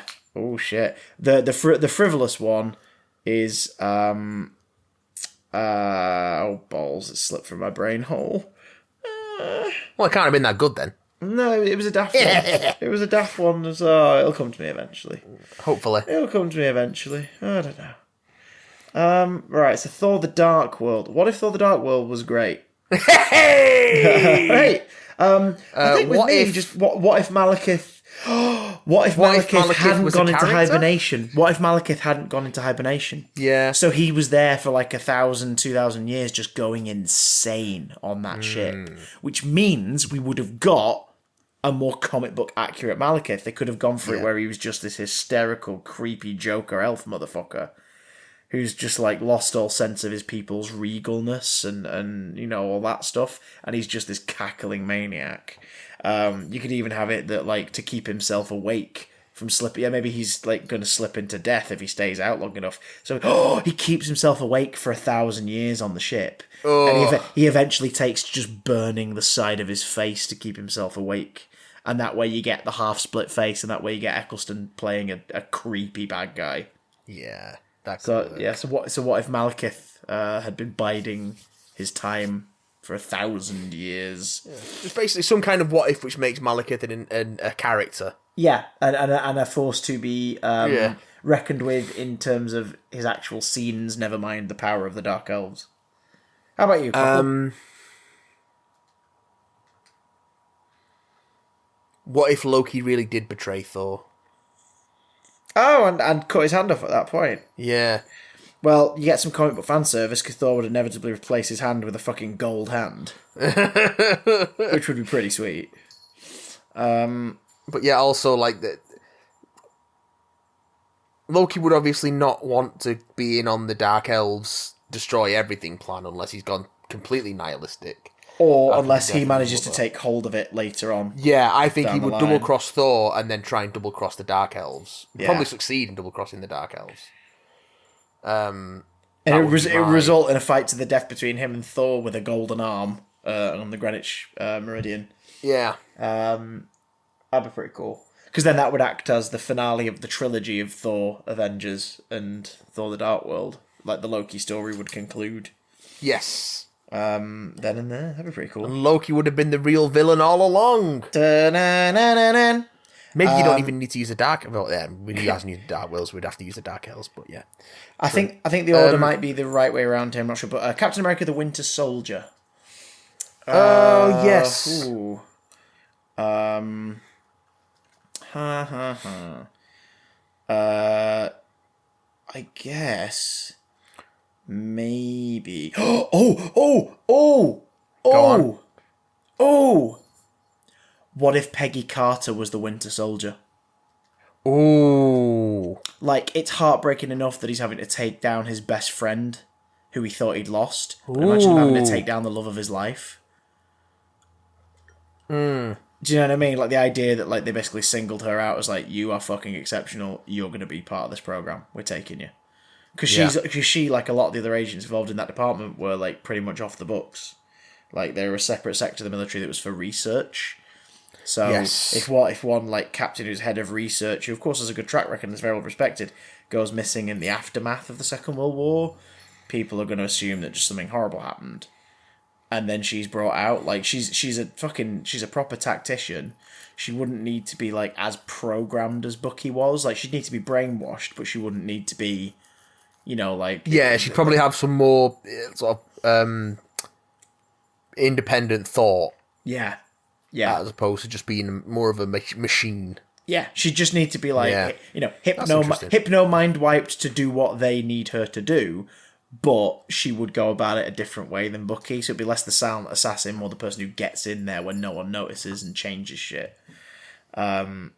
Which would result, obviously, in Steve having to fight off a fucking, you know, cybernetically enhanced Peggy Carter. Yeah. That'd be pretty cool. That'd add a different twist to the dynamic of that film. I got a good one for you. Go on. What if Black Widow was Hydra? Ooh, shit, son! Because then halfway through no, it wouldn't even be at the same time as everyone else, would it? She'd play it for longer. Yeah, she'd play it cool. Oh, damn. So she could sort of sabotage Steve from the inside. Because they play that up in the film of, like, he doesn't trust her either because he doesn't know what the fuck is going on. But imagine if he was right not to do so. Yeah. Fuck, Would he be able to outthink at her? At the end, she takes her mask off, whatever, and is pointing the gun at Pierce, and then just turns around and shoots Fury in the legs. That'd be pretty freaky. Yeah, that would be a lot. Because then that's literally Steve and Sam on their own without realizing that they've been compromised. Yeah. Damn. Just lead him into a trap, essentially. Guardians of the Galaxy. Groniads of the Galaxy. Gornoids of the Guineswims. This is a tricky one. What if they didn't survive the crash? Groot tries his best, Yeah. but they don't survive the crash, meaning that Ronan is free to decimate Xandar, which means what happens next is Thanos coming after Ronan.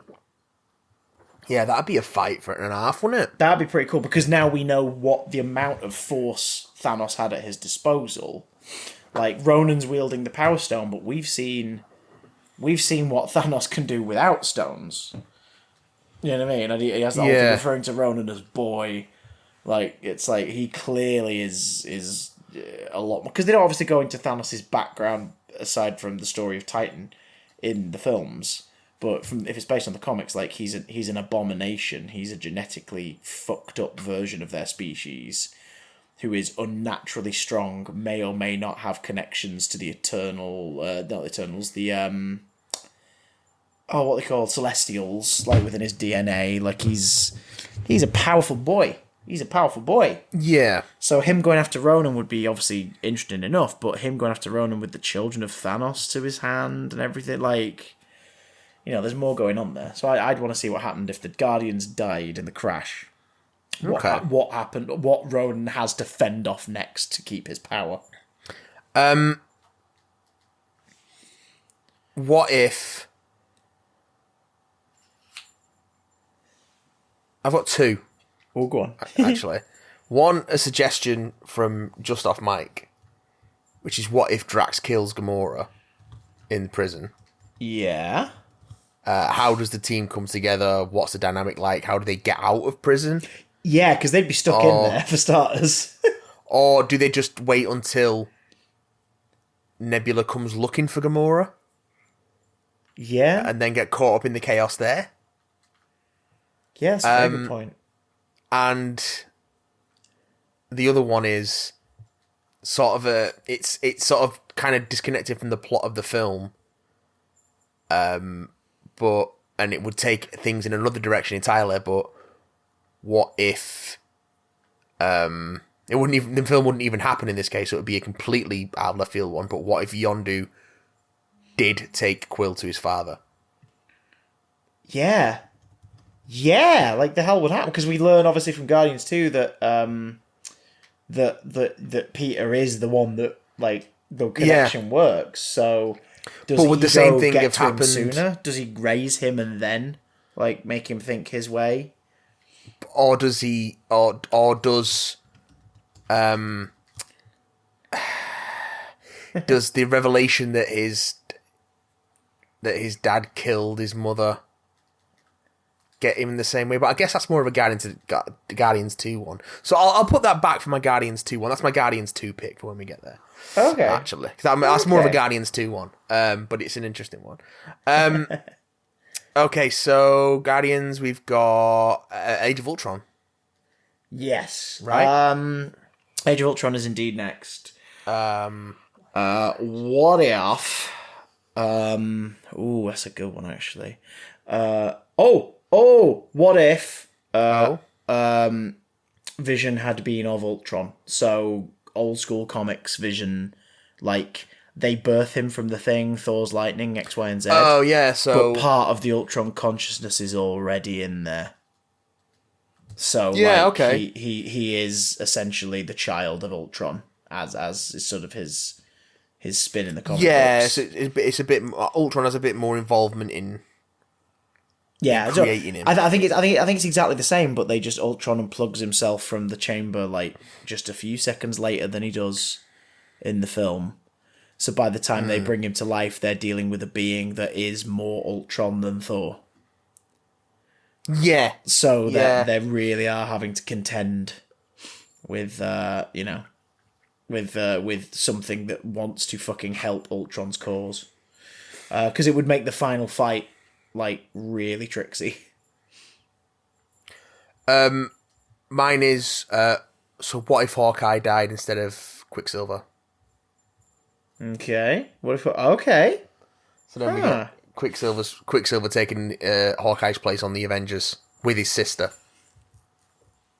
and their sort of relationship going forward.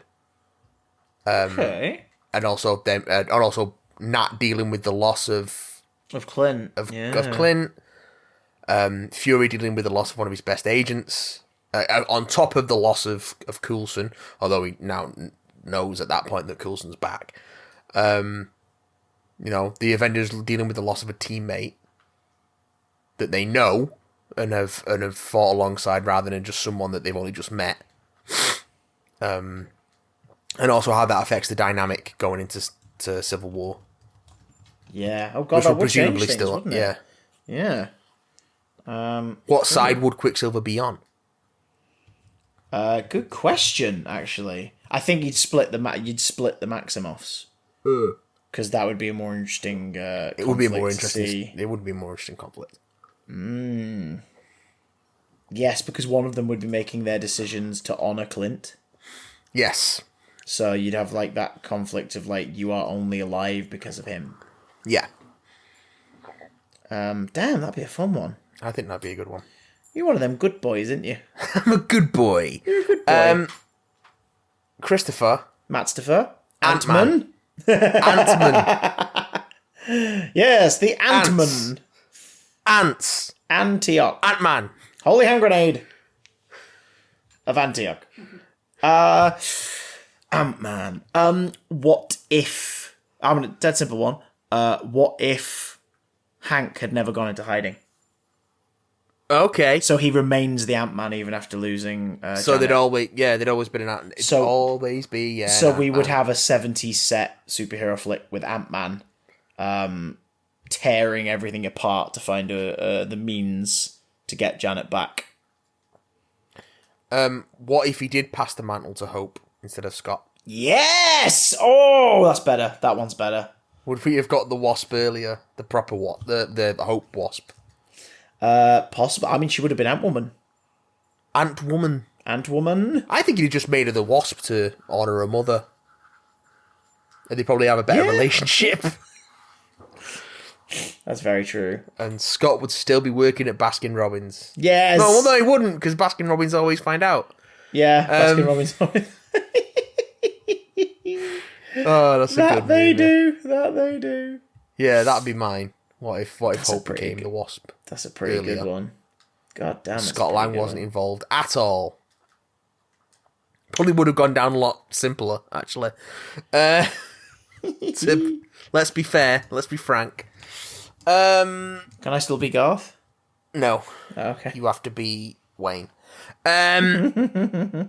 Okay, so we got Ant-Man. What's after fucking hell? What's after Ant-Man? It's Civil War. Captain America Civil War. Civil War.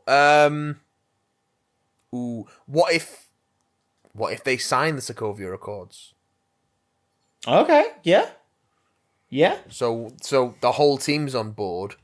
Then what happens with the Avengers under US jurisdiction or UN jurisdiction? Like how far does this go? Like how long does it take for them to become puppets of American interests? Yeah. Do they feel like their freedoms are being restricted? Yeah. When the scenario plays out. What's the first big calamity that they have to sit out because the UN doesn't want to get them involved? And how does that affect public sentiment against the Avengers? How does that affect their... does then it lead to them going off the reservation, so to speak? Yeah. How much control does the UN and the Avengers sort of institution have on tech-based powers? So, like, could they ground Falcon remotely? Yeah, like just shut him Or down War mid-flight if it Yeah. suits their needs. That's a pretty good one. That's a pretty good one. That's what I would go with. What if Thunderbolt Ross had come up with a different way to restrict the superheroes? Okay. What would you suggest? Specifically, fights fire with fire. Oh, Thunderbolts. So we bring in a rehabilitated Blonsky. Yeah. We bring in a specially trained army sergeant who is the very first testing ground for a genetic combination called the A-bomb. Oh, hello. We bring in Doc Samson as an advisor to the situation. He's the team psych. And... because then you get what's-his-face from Modern Family back. Yeah. Down for that.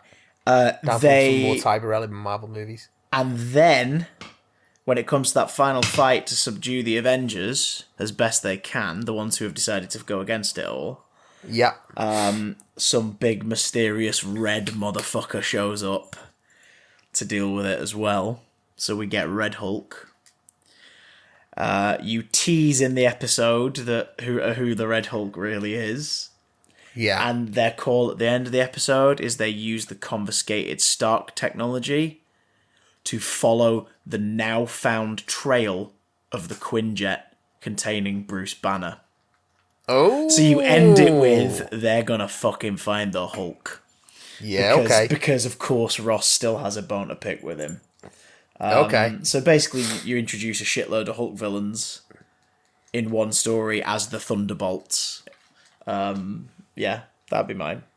So it becomes less about the superhero civil war, more about this new team of gamma freaks being brought in to take down the superheroes who don't sign the accords.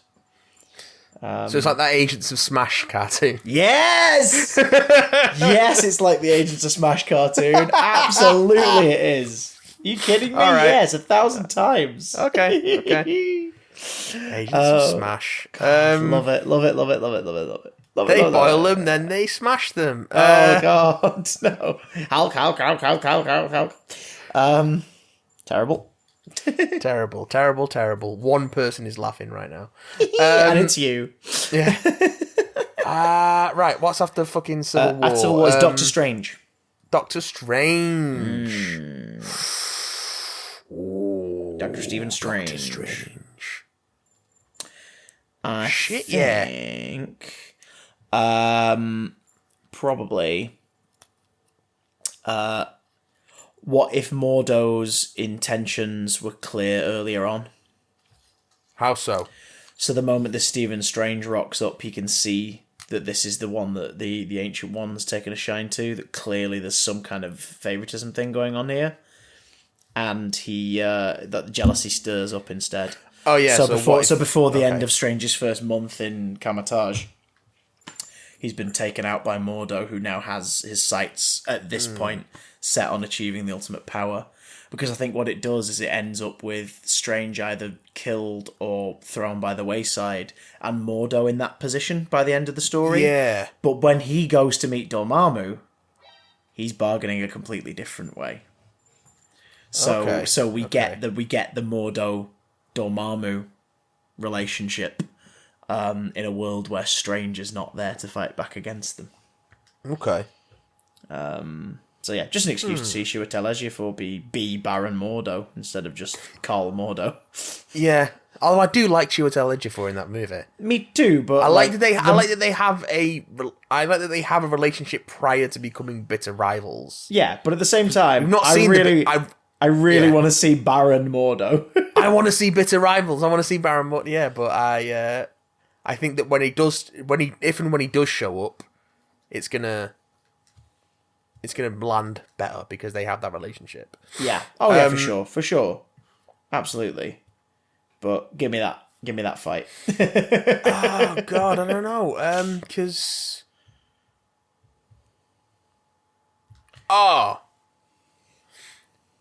what if Strange uses the Time Stone to go to before what's his name steals the pages. Caecilius. Caecilius. What if he stops Caecilius before he steals the pages? So he rocks up in the prologue scene Yeah. and stops him. Yeah, that'd be pretty cool. Where does it go? Well, then that's the thing, isn't it? Like time would ripple and split. Yeah, because technically Strange wouldn't be orchestrated that Strange would sort of be here by this time. Yeah, the Ancient One wouldn't die. Yeah. At least not at that point. So would Strange even then be the Sorcerer Supreme when Thanos comes for the Time Stone? Nope. No, he would not. That's a very good point. Ooh, Shizwan. God, that would be fun. Yeah. So that would be intriguing, I think. Who's next on the Phase 3 Age of Doctor Strange? So that was 2016. So then we get the triple hit of 2017. So we get Guardians of the Galaxy Volume 2. Well, you already know mine for that. Is like, what if Yondu had taken Peter to his father? Yeah, son. I think for me, probably Guardians 2.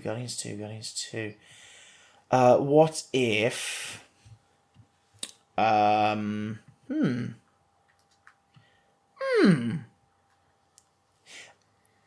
think. Oh.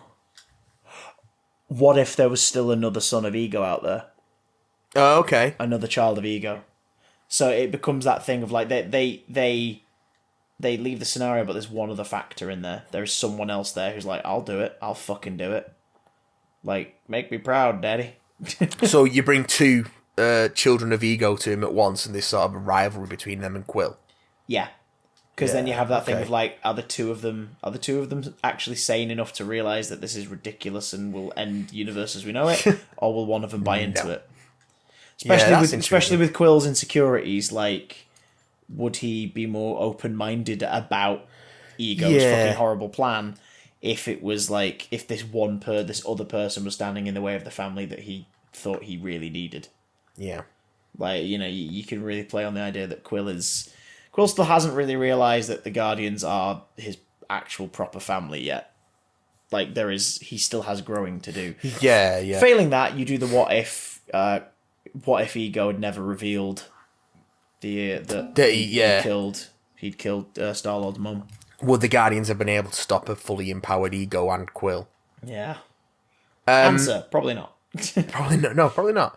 We'd be looking at a universe of Ego. After Guardians 2, then we're into Homecoming. Spider-Man Homecoming. What if Adrian Toomes had shot Peter Parker point blank in the car? Oh fuck! I just shot Marvin in the face. Yeah, that's a tough one. I think that's got to. I think that one's probably got to be. What if? What if Peter hadn't been able to save Adrian at the end of the film? Yeah. What if the Vulture had perished at Coney Island? Because then it's like, how the fuck does Peter deal with that? Like, how on his personal life? It'd be a spin on the ending of Raimi's Spider-Man. Well, where he brings Norman's body back, and it's the whole thing of he knows that this is his friend's dad. Like, how the fuck do you deal with that? But in this case, this is a 15-year-old boy dealing with the death of his would-be girlfriend's dad. I would go like, how would Fury react to that? How would Stark react to that? Do you know what I mean? I would go one bigger than that. What if Peter fails on the ferry? Oh! And Tony doesn't bail him out. Oh, fuck yeah, no, he absolutely gets the training wheels, like, no, like, training handcuffs, like, he's done. Yeah. He's absolutely done by that point. Completely grounded. Yeah. But then does that mean that he can't stop Toomes from stealing that stuff? Maybe. And then what happens with that stuff on the streets? Yeah. Does he have to try and then sneak out and become a smarter Spider-Man on his own? That'd be a good sort of one. try and bring his own tech into it. Maybe start wearing a black variation of his costume in the hopes of blending in a bit more and not getting caught. do we get Night Monkey Prematurely. earlier? Oh, I hate it when I get a premature case of the Night Monkeys. That's a pretty good one.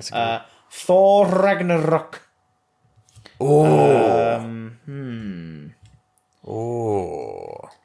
This is a tricky one. Ragnarok's a tricky one. Yeah, it's got to be a decision. It's got to be a decision that would create ripples.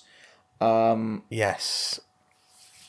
Oh, or you go for one. You go for the weirdly peaceful what ifs. Okay. What if Odin's death didn't immediately lead to Hela's freedom? So Odin passes, and the magic is strong enough to hold her at bay a while longer. Like Thor and Loki are now united in a way they haven't been in a very long time. Or what if Thor becomes the next Allfather, and it becomes between Loki and Thor, Loki wanting to take Thor's Allfather powers. Yeah, we get the play for the throne. Yeah. Like it's a sequel to the first Thor almost in this case, but it's like Loki v Thor.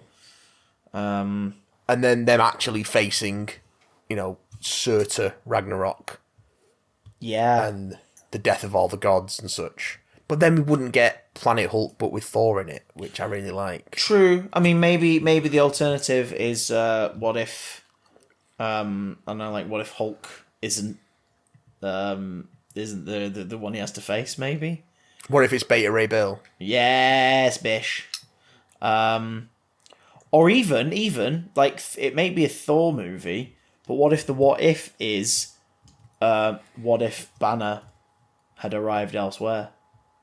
Like, tell a story of his alternate destination instead. Okay, yeah. Well, yeah, because, I mean, as much as Thor Ragnarok is Thor 3, it is also, like I say, it's Planet Hulk, but with Thor in it. Yeah.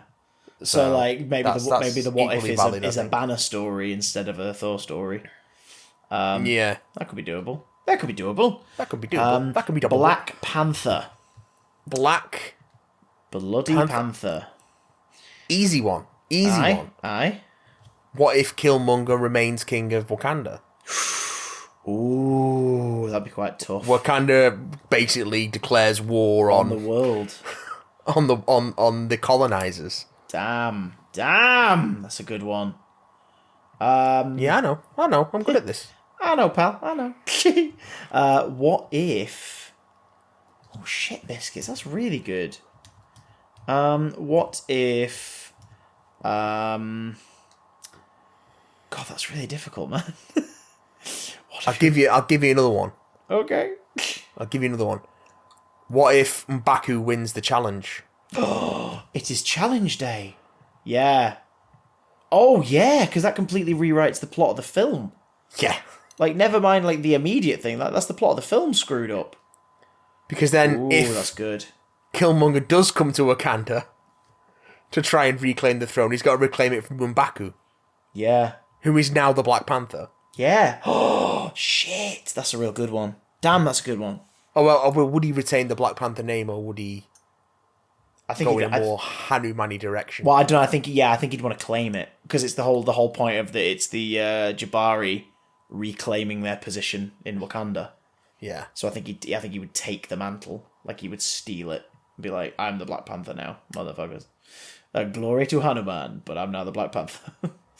That's a pretty good one. The other option is what if T'Challa did die after the fight with Killmonger, and Shuri takes up the mantle and takes the herb, the heart-shaped herb.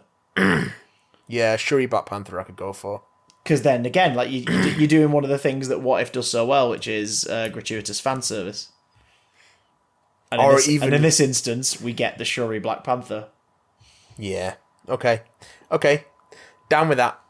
I'm down to clown. Then we're into Infinity War, aren't we? Yes, we is. Oh, shit, son. What if?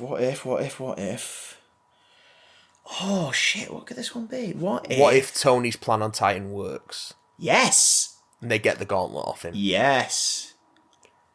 What, like, how do you deal with the next step? Like, what is the next step? Yeah, what do you do then? Because they are not necessarily the types who would kill Thanos. Like, No, Thor would. Thor would, but Thor's not Thanos there. isn't on Earth at that point, and he doesn't know where Thanos is. Nebula would, but she doesn't have the means.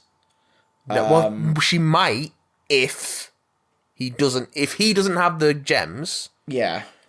Well, I think if they get the gauntlet off him, I think he gets away. I think Thanos gets away. He hasn't got the gems. Because he's using the gems to get around. He's using the space stone to get around. That's true, but he's a damn powerful motherfucker. That's true. Nebula did crash a ship into him not long before. But also, what do they do with the gems?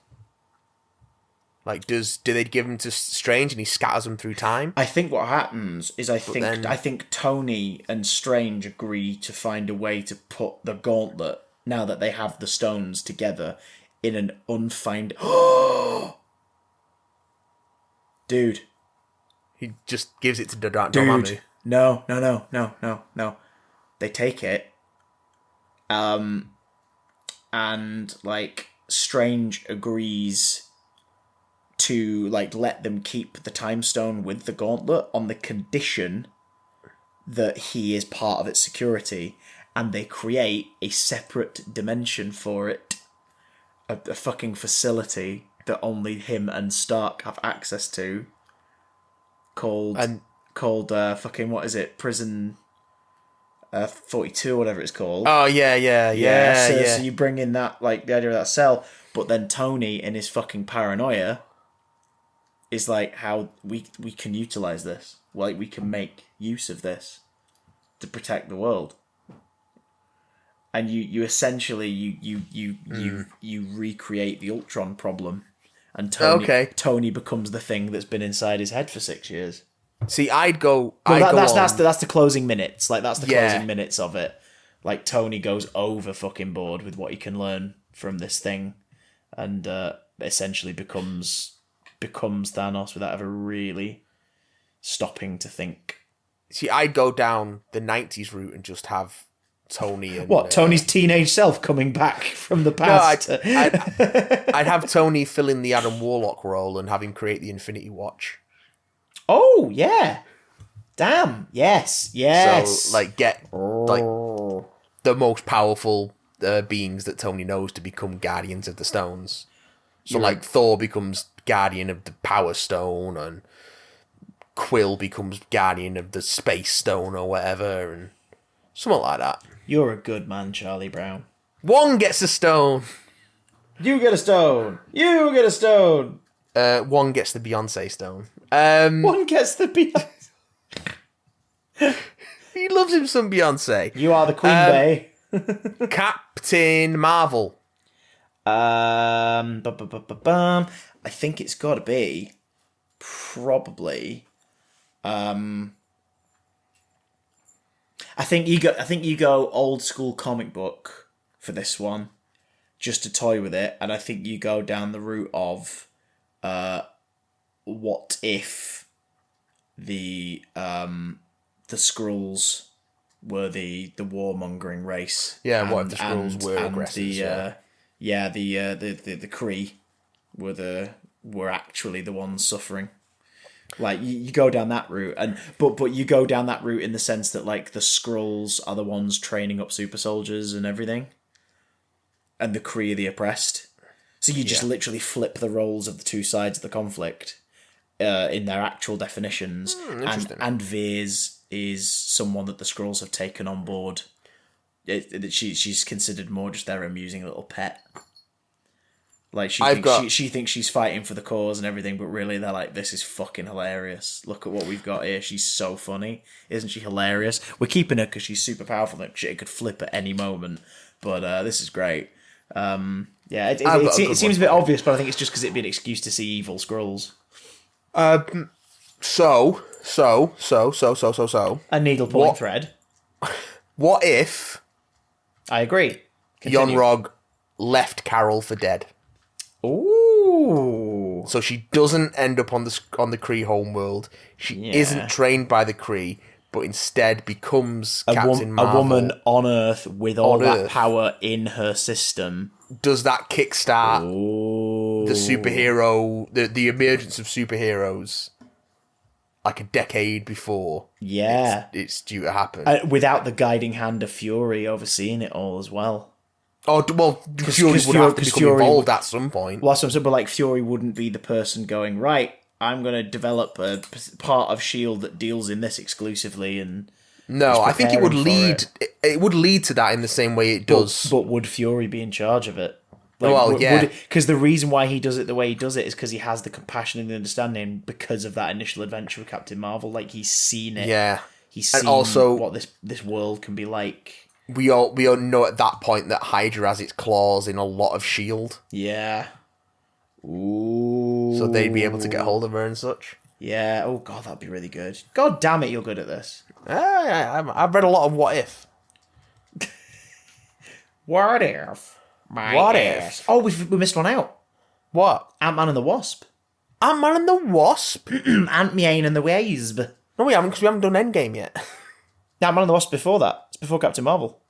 Oh, okay. Is it? Yeah, it's after Infinity War because it's set just before Infinity War. Oh, yeah. I knew. I thought it would be the other way around. I thought it was Captain Marvel, then Ant-Man and the Wasp. That's my bad. That's all right. I think in that instance, Ant-Man and the Wasp probably going to have to be.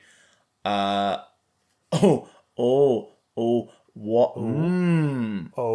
What if? Scott. I think what if Scott had back. What if Scott and Co had gone back into the life? Like, the legitimacy only lasts for so long before. Oh yeah, getting what if involved Scott in become a crimes. criminal again? Yeah, because now he's aware of the shit that's out there to play with, Yeah. and he might be able to pull some stuff, like pull some tricks to get hold of That's things that he wouldn't have interesting. before. Meanwhile, Hank and Hope are obviously trying to keep a lid on anything that might trace back to them. Yeah. Because I think cocky Scott, who's just like, I guess I'm doing this again, would pluck up the balls to go and find them. Which of course would be disastrous for all of them. Like, basically, what if Scott hadn't learned his lesson? Yeah. How about you, Squire? Well, mine would be what if Scott was on the run with Hope with Hank and Hope. Yeah. So he hadn't taken the plea deal and hadn't taken the home arrest, and he'd gone underground. But of course, that meant he couldn't see his daughter. Yeah, no Cassie time. Doesn't get to see So- Cassie. That would affect their relationship. He would probably be a bit more bitter. Yeah. Um, Because it'd be interesting, because Scott Lang, based on who's writing him in the comics, has been either a lovable rogue or an absolute douchebag. So it'd be nice to see... yeah, I mean... well, nice is yeah. the wrong word, but it'd be interesting to see, like, what happens if this guy's like, yeah, I risked my life for these absolute strangers and nearly ruined it, and only me should be looking out for me. I'm going to do what's best for me and Cassie, and that's robbing shit. Like, that is being what I was before. Like, being that is better than what could have happened to me. Which of course is not right, because he's a good man and he should be a good man, but you get some interesting drama out of that. yeah, I think so. Especially obviously if Hank and Hope are super paranoid about being dragged into his bullshit because of his connection to them. Yeah, That'd be quite yeah, fun. true that. And Avengers Endgame. Endgame. Endgameway. What if they couldn't bring everyone back? Yes. Oh, that'd be a tough one as well. Because it's like... Even with the gems, yeah. even with Hulk and Tony at the horror, what if at the end of it all, even after Thanos is defeated once and for all, they couldn't bring everyone back? Yeah. Yeah. Do they try again? Oh shit. Or what if they what if they do bring everyone back, but it does result in everyone since going away? Like, so Oh, so it rolls. So yeah, what if everyone it just rolls back 5 years, years, but everybody at that epicenter knows what happened. Everyone in the blast radius knows. So Thanos doesn't even arrive. Like the fleet does not arrive. All of that resets. The only thing that's a constant from the other timeline is everybody in the vicinity of the gauntlet. So the gems are there. You know what I mean? Like, and they know that they can scatter the ones in their reality to different places now and do different methods to get rid of them and keep them out of Thanos' reach. So there's that ongoing thing of they have to all stay this small group have to stay united because they are the only ones now who know what to do to keep Thanos off the trail of the existing stones. But at the same time, they all are aware of the 5 years that they lived. So you've got that whole thing of like Hulk's still irreparably damaged, and it's that conflict of Banner trying to keep up that healthy relationship of where he now is, but that's being tested because the Hulk feels like he was used.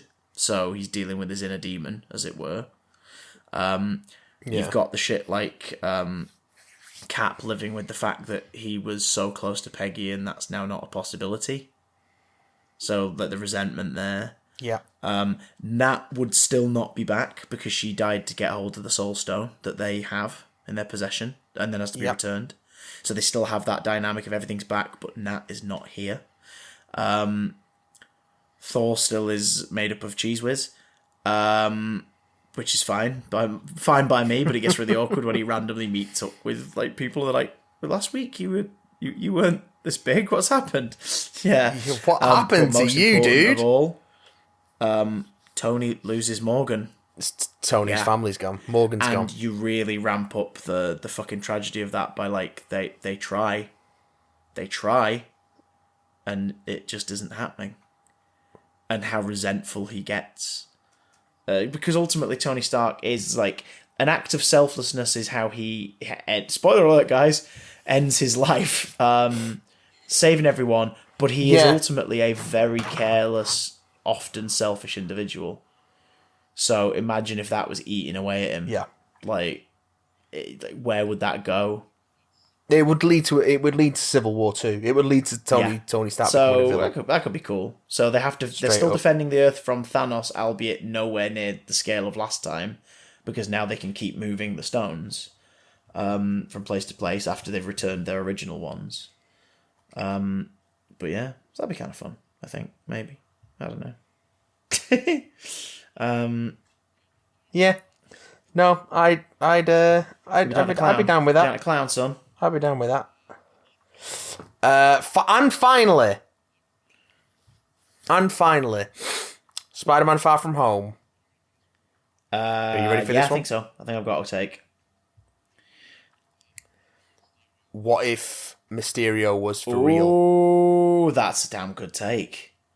God damn, yeah. So he's actually from another reality. What if he actually was from an alternate timeline? Elementals, throw Spider-Man into a fucking cosmic level melee. Or go real what if on it. It plays out as is, and then a Mysterio from an alternate dimension rocks up. Oh, fuck. So you've got the imposter and his team, like, suddenly having to answer to someone who maybe they studied and were aware of, and they're like, oh shit. Like, oh god, what do we do? Yeah.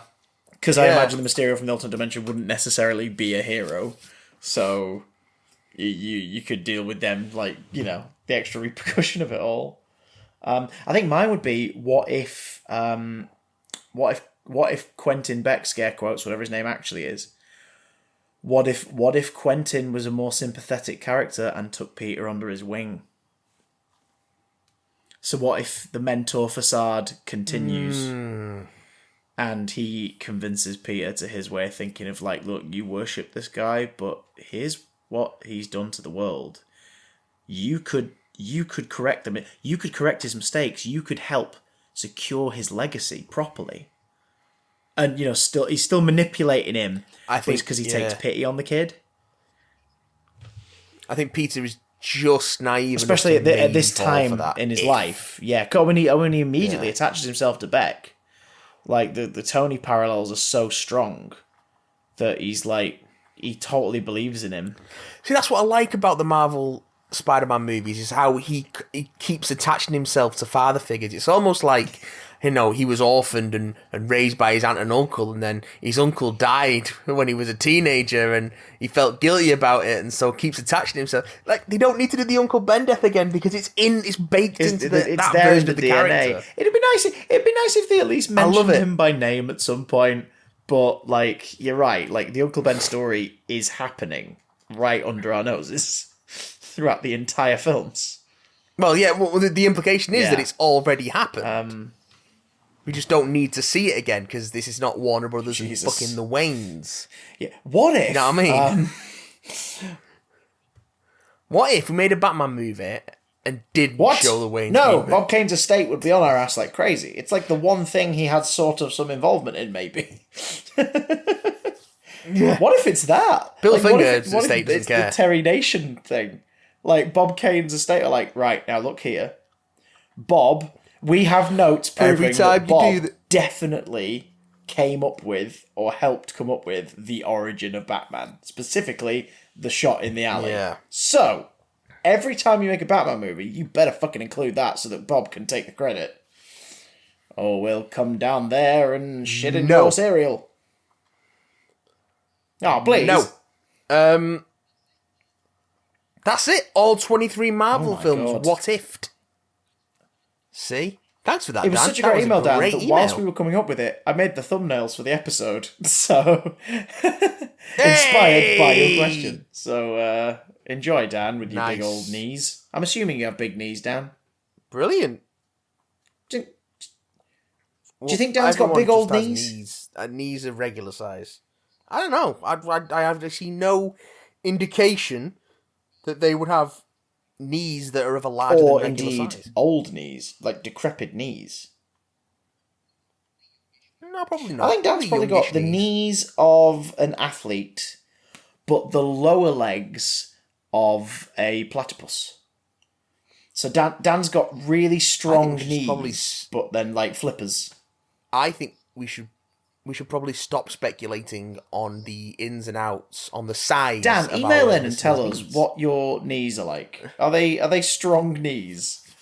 Do you have fins? Oh, God. Thanks for listening, everyone. Thanks for listening to Chrissy's witterings about knees. What if Dan's we'll knees? See you next week. Oh, fucking hell. We'll see you next week here on the Big Damn Cast. As always, email bigdamncontact@gmail.com or tweet us at BigDamnCast. No knees. Twitch.tv/BigDamnStream for thrice weekly streams. Keep an eye on our YouTube, and as always, if you like what we do and would like to support the show and our other endeavours, such as Big Damn Love, then head on over to patreon.com/BigDamnCast, and if you're in a position to, you can support us for as little as you can join the Discord. You can get involved in our chat. It's pretty weird at the minute. I'm enjoying it. It's very weird. There's a lot of bitching about the industry. Who the fuck is John Sim? There's a lot of... There's a lot of... well, I've still not watched it yet, but there will be my live reaction to part 2 of the War of the Worlds adaptation when I finally get around to watching show. that. It's not very good. It's a show. So boring. I'm not sure I can bring myself to watch the second part of it, but I'm going to because I have to know. Anyways, thanks everyone. We'll get in your ears. Beggars we are. Bye. Bye. Tell us about your knees. Bye.